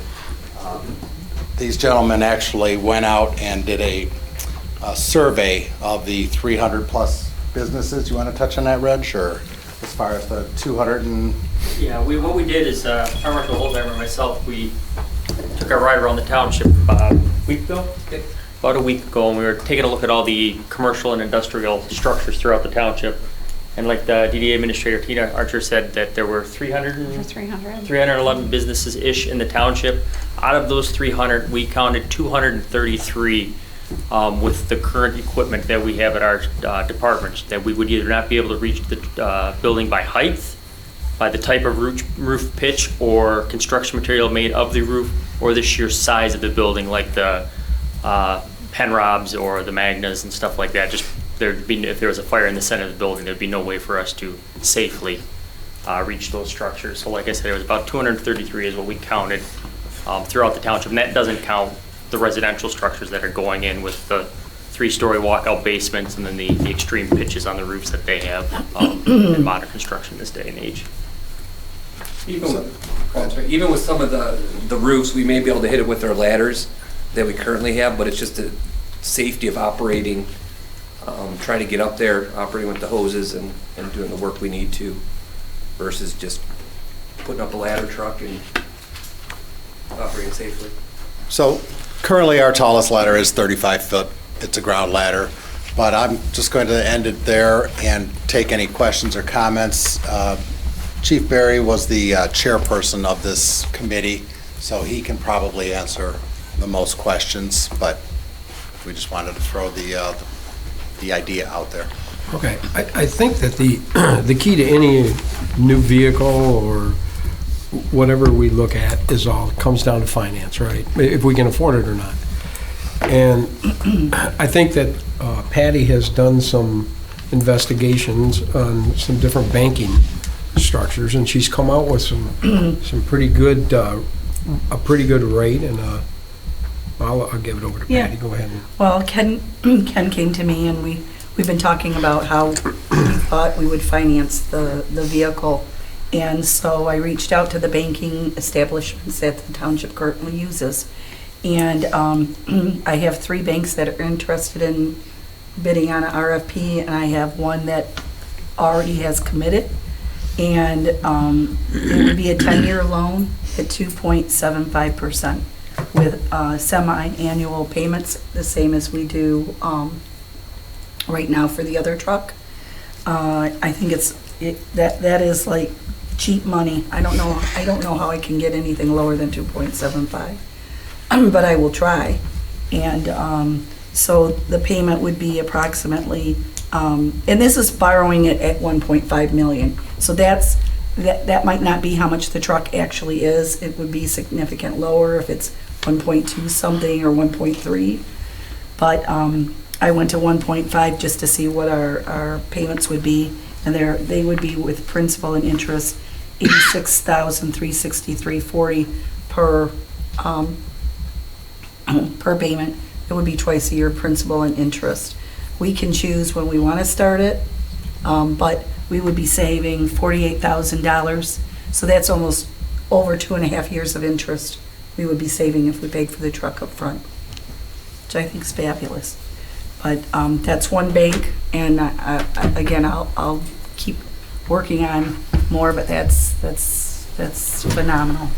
You know, and we talked about taking the general fund money and loaning it from the general fund, and I think Sean was a proponent of that. And the more I talk and the more I think about that, I don't think that that's a great idea. But what is the bottom line, and Michelle made the point, she said if it ever got down to where the general fund was scraping the ground, or the fire department was scraping the ground, the general fund has to pick that up anyway. Right. It can never go default. The general fund is the guarantor of the fire department's budget. So it would still be there to pay for it. Yeah. But, you know, we could all keep our money in the bank in case of some disaster that happens, because she also made the point that we can't just go get that money back. That takes a while to get it to where it is. And you have to think about it. If we take $1.5 million out of our coffers, just being realistic, I lived through the bad time at the township. There is realistically, other than going to the voters to get that money back, other than your growth, our revenue sharing, which is going to significantly increase because of our 10 years.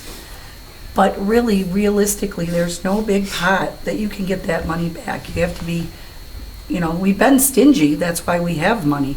But that doesn't always necessarily mean you can't predict what could happen in the future, like we couldn't predict what happened to us before. You know, we can never default on our payments. We also have DDA bonds out there that we are responsible for, and we are also obligated to pay those. So if anything happened again, I think that residents are more generally apt to continue to support our fire department with their millage, or our public safety, our police department, than if we ever had to go back and ask for the general fund. Because we have no way of increasing taxes without the vote of the people. So I hate to empty out or make big purchases. It's still, I know we have a nice cushion, but it always makes me nervous because we still have Southwest Sewer, we still have that pond. I mean, there's a lot of things that still we're obligated to that maybe everybody doesn't think about. I think about it all the time. I'd rather borrow the money.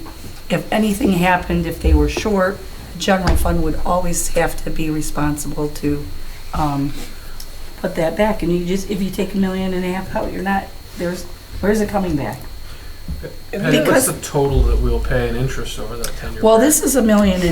It would Let's just say, worst case scenario. $227,267.92 minus take off the 48,000. Okay, but I mean, an ambulance is $160,000, $170,000. If we had the money, I hate to waste money on interest when we have so many, other needs.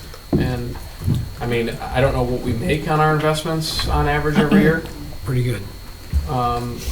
Do we make more than 2.7%? Not right now. No, you can't make 2.7%. So we're borrowing, But still, we're spending, we're borrowing money and paying more to borrow it than we're getting on the money sitting in a bank somewhere. But you're taking away your insurance policy for the township. I mean, I think you're. What's the general fund balance right now? Well, it's just like, I don't know. Well, it includes We've got $2 million, we've got $3 million going But that to includes roads. the building department.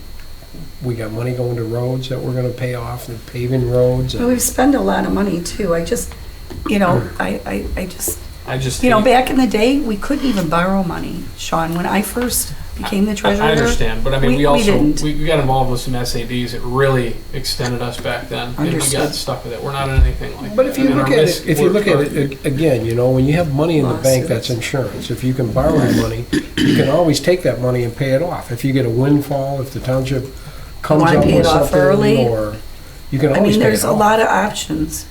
Yeah, It's just, yes. Oh, I have a question, or a couple questions, and I'm not sure Sean's done with his I'll just keep question. chiming in occasionally. Go ahead. Oh, okay.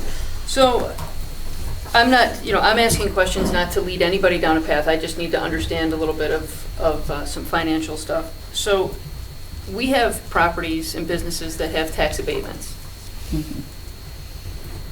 Those companies do not pay taxes into the general fund. Is that correct? It's a 50% real property tax abatement.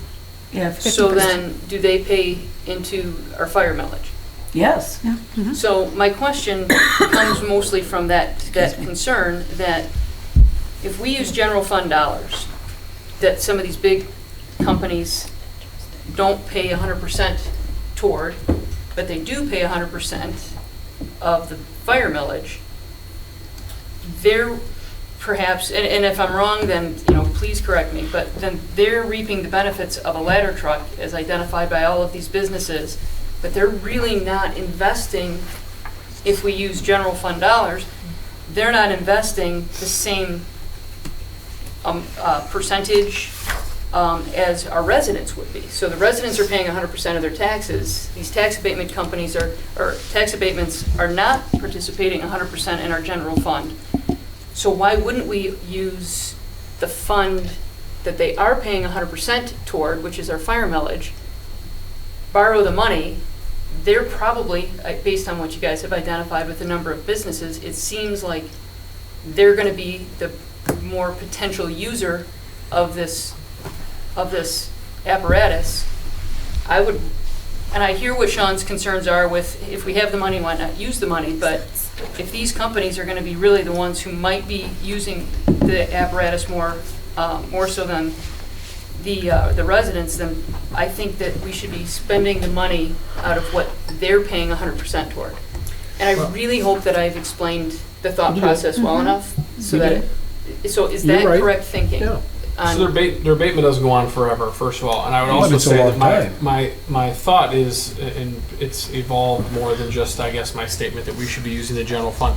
I'm not saying the fire fund shouldn't pay the general fund back. I would like to avoid the interest. So that's. But you would still I think you would have to. We've loaned the police fund money over the years and gotten paid back. Yeah, but I think you'd have to. I mean, not $1.5 million, but. I mean, I guess I can tell you that people think that it's double dipping, and I've had that question. What is double dipping? That's what they think. They think that you're paying a fire millage for fire apparatus, staff, and this. I'm just telling you what their thought process was. And then, so now you're going to take general fund money to help that. I just don't see it. Do you correct them though? Because it's everyone's tax dollars. I mean, so everybody pays, whether you build a house or not, whether you are on water or sewer or not, you pay the fire millage because everybody does, and you pay your general fund tax bill because except for not those tax abatement properties. So which well, they also properties? pay, but they pay a much higher share in a non-homestead rate too. So Well, they could it's argue. because they're a company, but I guess, what are our big contributor or big tax abatements? So our largest are the 12-year ones, and that would be Magna, Hemrob. We actually have some that are coming off right now because we only approved 4 and 5 year some that are abatements. going back on. Is it? But those are the larger buildings. So those would be the buildings. Those would be the buildings that would likely need the ladder more so, the apparatus more so, and They probably all have fire suppression. Yes, they do, but because they're big. But I think that it's inequitable if we're asking our residents to pay from the general fund, and these big companies, these big facilities are not paying equal percentage into the general fund. I think we should be using what they do in fact pay 100% of, which is their fire millage. So I guess what I'm saying is, I'm not asking them, so the fire fund will pay for this, but they don't have $1.5 million sitting in a bank account like the general fund does. And I don't want to make this discussion all about how this is going to be financed, because I think their research probably went well beyond that, and I have questions about the apparatus as well. So what I'm saying is if I'm a resident and you pose the question to me, are you more upset at throwing $230,000 of interest away?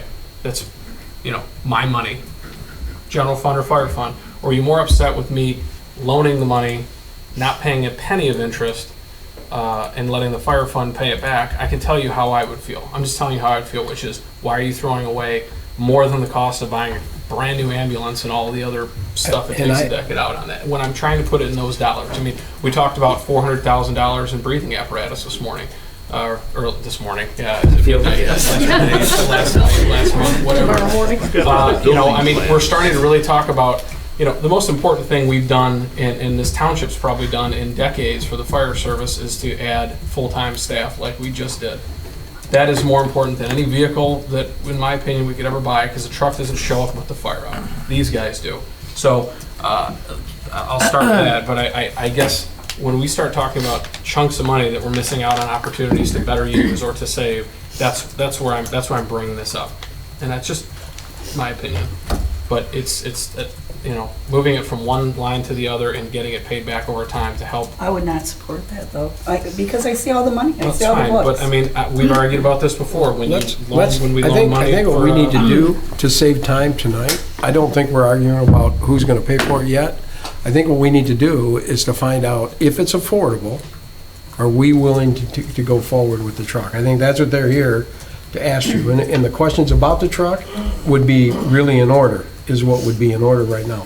If you really and truly are serious about moving forward with the ladder truck, then that's what we need to tell them, right? And we'll figure that other part out. I mean, that part will be figured out. Yeah, I've got every screw and nut and bolt in it covered in the list, 158 pages. Yeah, I fell asleep 3 times trying to read through that.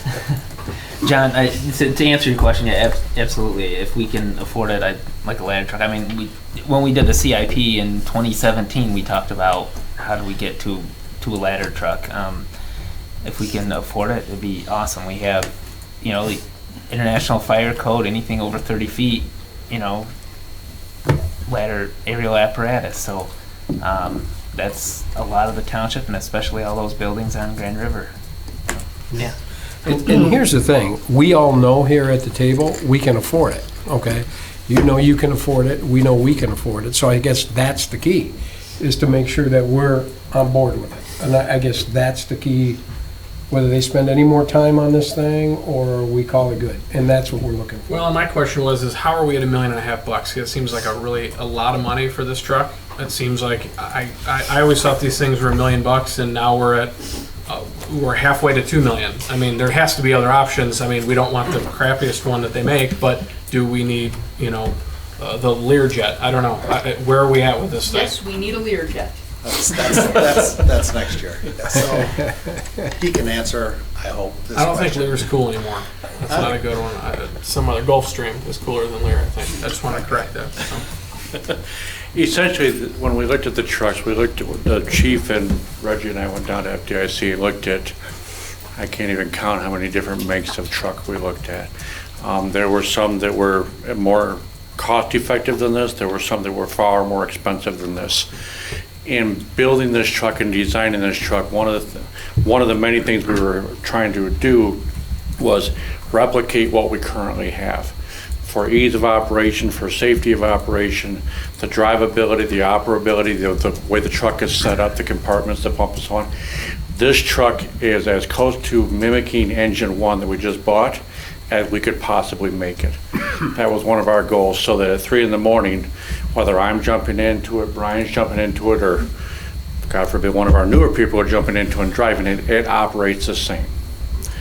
That was one of the big motivations in it. When we looked at the truck, Pierce is a very, very reputable, one of the largest truck manufacturers in the country. They're very reputable, they build a great product. Some of the other ones we looked at, Rosenbauer and a few others, were more pricey, and quite frankly, it has some more of the gadgets and bells and whistles that we liked, but we didn't need. We looked at some of the more inexpensive trucks, and some of the warranties on them, some of the reliability on them was a little bit worrisome. So we tried to settle in the middle, so to speak. But again, this is as identical to engine 1 as we could possibly get it, with it not being another engine. And our goal is, just like our ambulances, they're identical. So the next truck, our goal is to make that as similar to these as we can, so the uniformity and complexity comes down for a lot of the younger guys and some of the newer guys to operate. This is a very good middle of the road. Yes. Not near the top, not near the bottom, somewhere right in the middle. Right. And really the number, correct me if I'm wrong, is 1.3. This time, we decided, instead of coming back and trying to piecemeal the equipment, the radios, we added that 90 to 100,000 of the equipment. So hose, radios, everything is provided in that price. The only thing we'll have to add to this truck, 1.4 outfits it completely ready to go. all we'll have to add is water and people, and it'll roll out the door. That brings another question. So with the current staffing needs, we don't have to hire anybody else. That's all going to be cross-trained and same staff? Eventually, yes. Eventually, right. There's a significant amount more training that goes into the, not only the driving, but the operation of this vehicle, as does like the rescues and the engines, just because, one, the size of it, the weight of it, and the complexity of the operation. Kind of going off the operation, like he's saying, the other reason we kind of went and we're looking at this Pierce system manufacturer is the setup on it is really easy. It's almost like a one-button setup. The guys push a button and it does its thing. It levels the truck out, where a lot of them, you know, every component is controlled individually, and it takes a lot of practice in getting that truck set up appropriately and safe. This truck, literally, from the time we pull up and set the parking brake to the time it's ready to go up and operate, is less than 2 minutes. If I read correctly, the 1.3, you buy it up front, they knock off 46,000. Yes. Which takes a little. Yeah, that's in all the financing information that we gave you. Who does the training for the guy on the back of the ladder steering the back wheels? The Pierce, the company, and Halt would train us to train everybody else. That would be a killer truck, and that would be a lot of fun.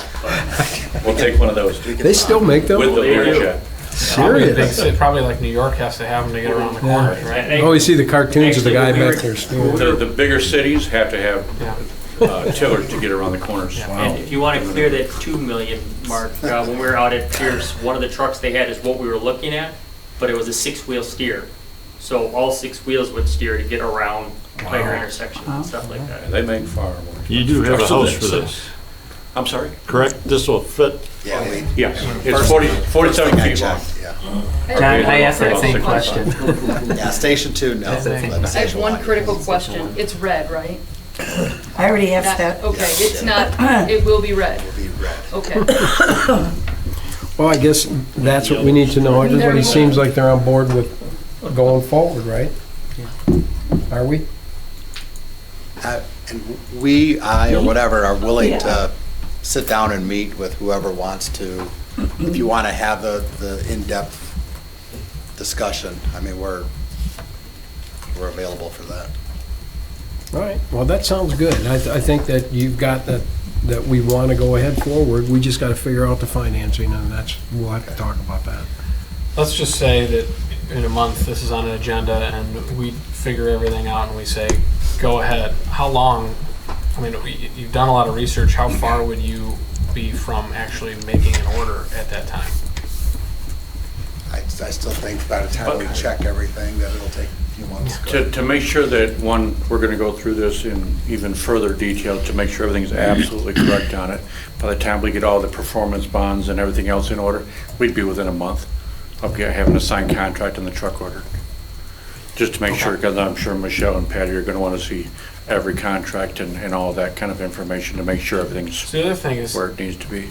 Regardless of how we pay for it, it seems like everybody's wanting to probably save that money and pay up front. But my fear would be once I pay somebody up front, and there hopefully are going to be penalty clauses in this, so they don't just get to decide when the thing shows up, and we have a delivery date that's reasonable. Yeah, so that's one of the things we discussed we don't today, is get it making sure that whenever we get it, we right? have a hard deadline of it's here by this date, whatever that date would be. Yeah, I mean, if they're getting all of our money, then that's a huge benefit to, to them as well as us if we're saving money. But So make it off of interest.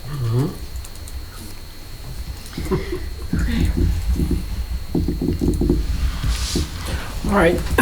Well, does that answer questions? Are you all set? Yeah. I mean, there's no reason to make any motions about this thing because we don't know where it's going yet. So, but I think that should give you a little more. Looks like you can do it. Work on your project. I'll continue to work on finance and fight with Sean. Yep. We'll fight. We've only just.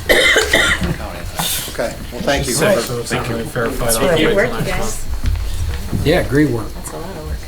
All right, we're going to move on. Consideration of the introduction of an ordinance to amend the Code of Ordinances, CH 26-232, drunk and disorderly persons, to add new section 26-247, summoning public safety personnel without good cause, This is Les's. and to provide penalties for violation thereof. Is that something that we need to talk about? This? We've That's just- exactly what Reading mine these are is. so, it's so I funny. know, it's like- I'm not the only one who laughed when you read all these, right? Oh, yeah. I know. It was funnier when he told us what he needed. How do it you for. figure out who's a common prostitute? Doesn't charge What's the difference between like an uncommon prostitute and a- statutory stuff. Yeah, that's all. All right. Yeah. That's misuse our I mean, there's a fairly local example of what a window peeper is, but I didn't know about a common prostitute, so, okay. Okay. So basically, you put this together? Well, I stole it. Yes. He requested, and he was correct, the disorderly definitely needed to be updated because of changes in the statute, and then the other is an addition, which is a good addition. He was explaining they get called up quite a bit on things that they shouldn't have been called, so. I like his honesty. You I'll put make this it so. together? No, I didn't. I stole it. We appropriate. I just have one question about this. So you did, it is stricken out. I just saw that, under the that was influence a goof, that was a controlled mistake. I'm gonna substance. put that back in for the second reading, Okay. yeah. I'll make a motion to move ordinance 02-20 to second reading. Support. All those in favor say aye. Aye. Opposed? All right, moving on to the Aye. consideration. Good job, Les. The alcoholic liquor to provide policies and regulations for insurance transfer, relocation, renewal. Okay, let's Okay, go on. this is basically what I started. We had talked about redoing this, and I put this together, and somehow it must have dropped into a hole or something, but your ordinance needed to be entirely revamped to be consistent with the changes that had been made in the law, some years ago. So this is a complete revision. Yeah. Carol, I had a question on that. It's the application, because I went through all of it. Yeah. It seems still very long. It seems. It is long. As long as it was before. Yeah. And if we have less responsibility, maybe there's a chance to look a little bit more at that application. Yeah, this is just for the ordinance, to get the ordinance into place, but I did send that, and that's something I think we should spend some time going through, because it is very extensive. So will we have the application to put with the second reading, or is that something that's just gonna take a lot more time? That would be adopted separately. Okay, so application, fees, background checks for the sheriff, all Oh, that will wait, be do I? done? We have to Hang on adopt a the second. application. No, that's just something that's gonna be administrative. Okay. So that's something you can Yeah. work on, right? Yeah, that's all Yeah, administrative. because we had it in the past with our old ordinance, but like she said, things have changed so much that application was just so cumbersome. Yeah, no, I would Just keep it so much separate. information, okay. Well, I'd like to make a motion to approve ordinance 03-20 to move to second reading, liquor license ordinance. I'll support, but I have one change to request. Dick's already beat you to it. Just section 4-33, we have to change city to township. Oh, Where is it? 4-33. this is the township board, where do we see city? I don't see I don't further see down. city. Further down in the in the- second paragraph. Oh, I see it. And then, just out of curiosity, is there any reason to tweak the 5 years to get back an inactive license? I'll get it. Is there any reason that we have to wait 5 years to get an inactive license back? Is that We did sign an negotiable? agreement with Novellas. It was the first one, where if they would go out of business, that We would did. revert back to our quota. Okay. we- but And if we it- can but do if they those were, separate agreements. Okay, what section are you looking at? 446.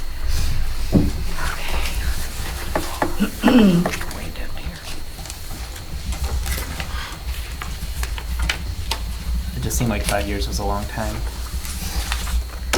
Like this meeting. Carol, correct me if I'm wrong, but Michigan Liquor Control had said that they really don't pay attention to these agreements that we get involved with.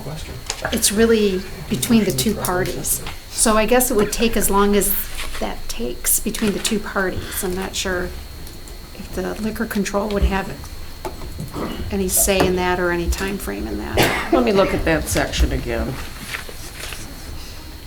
Should break all our Robert's rules? Call the question?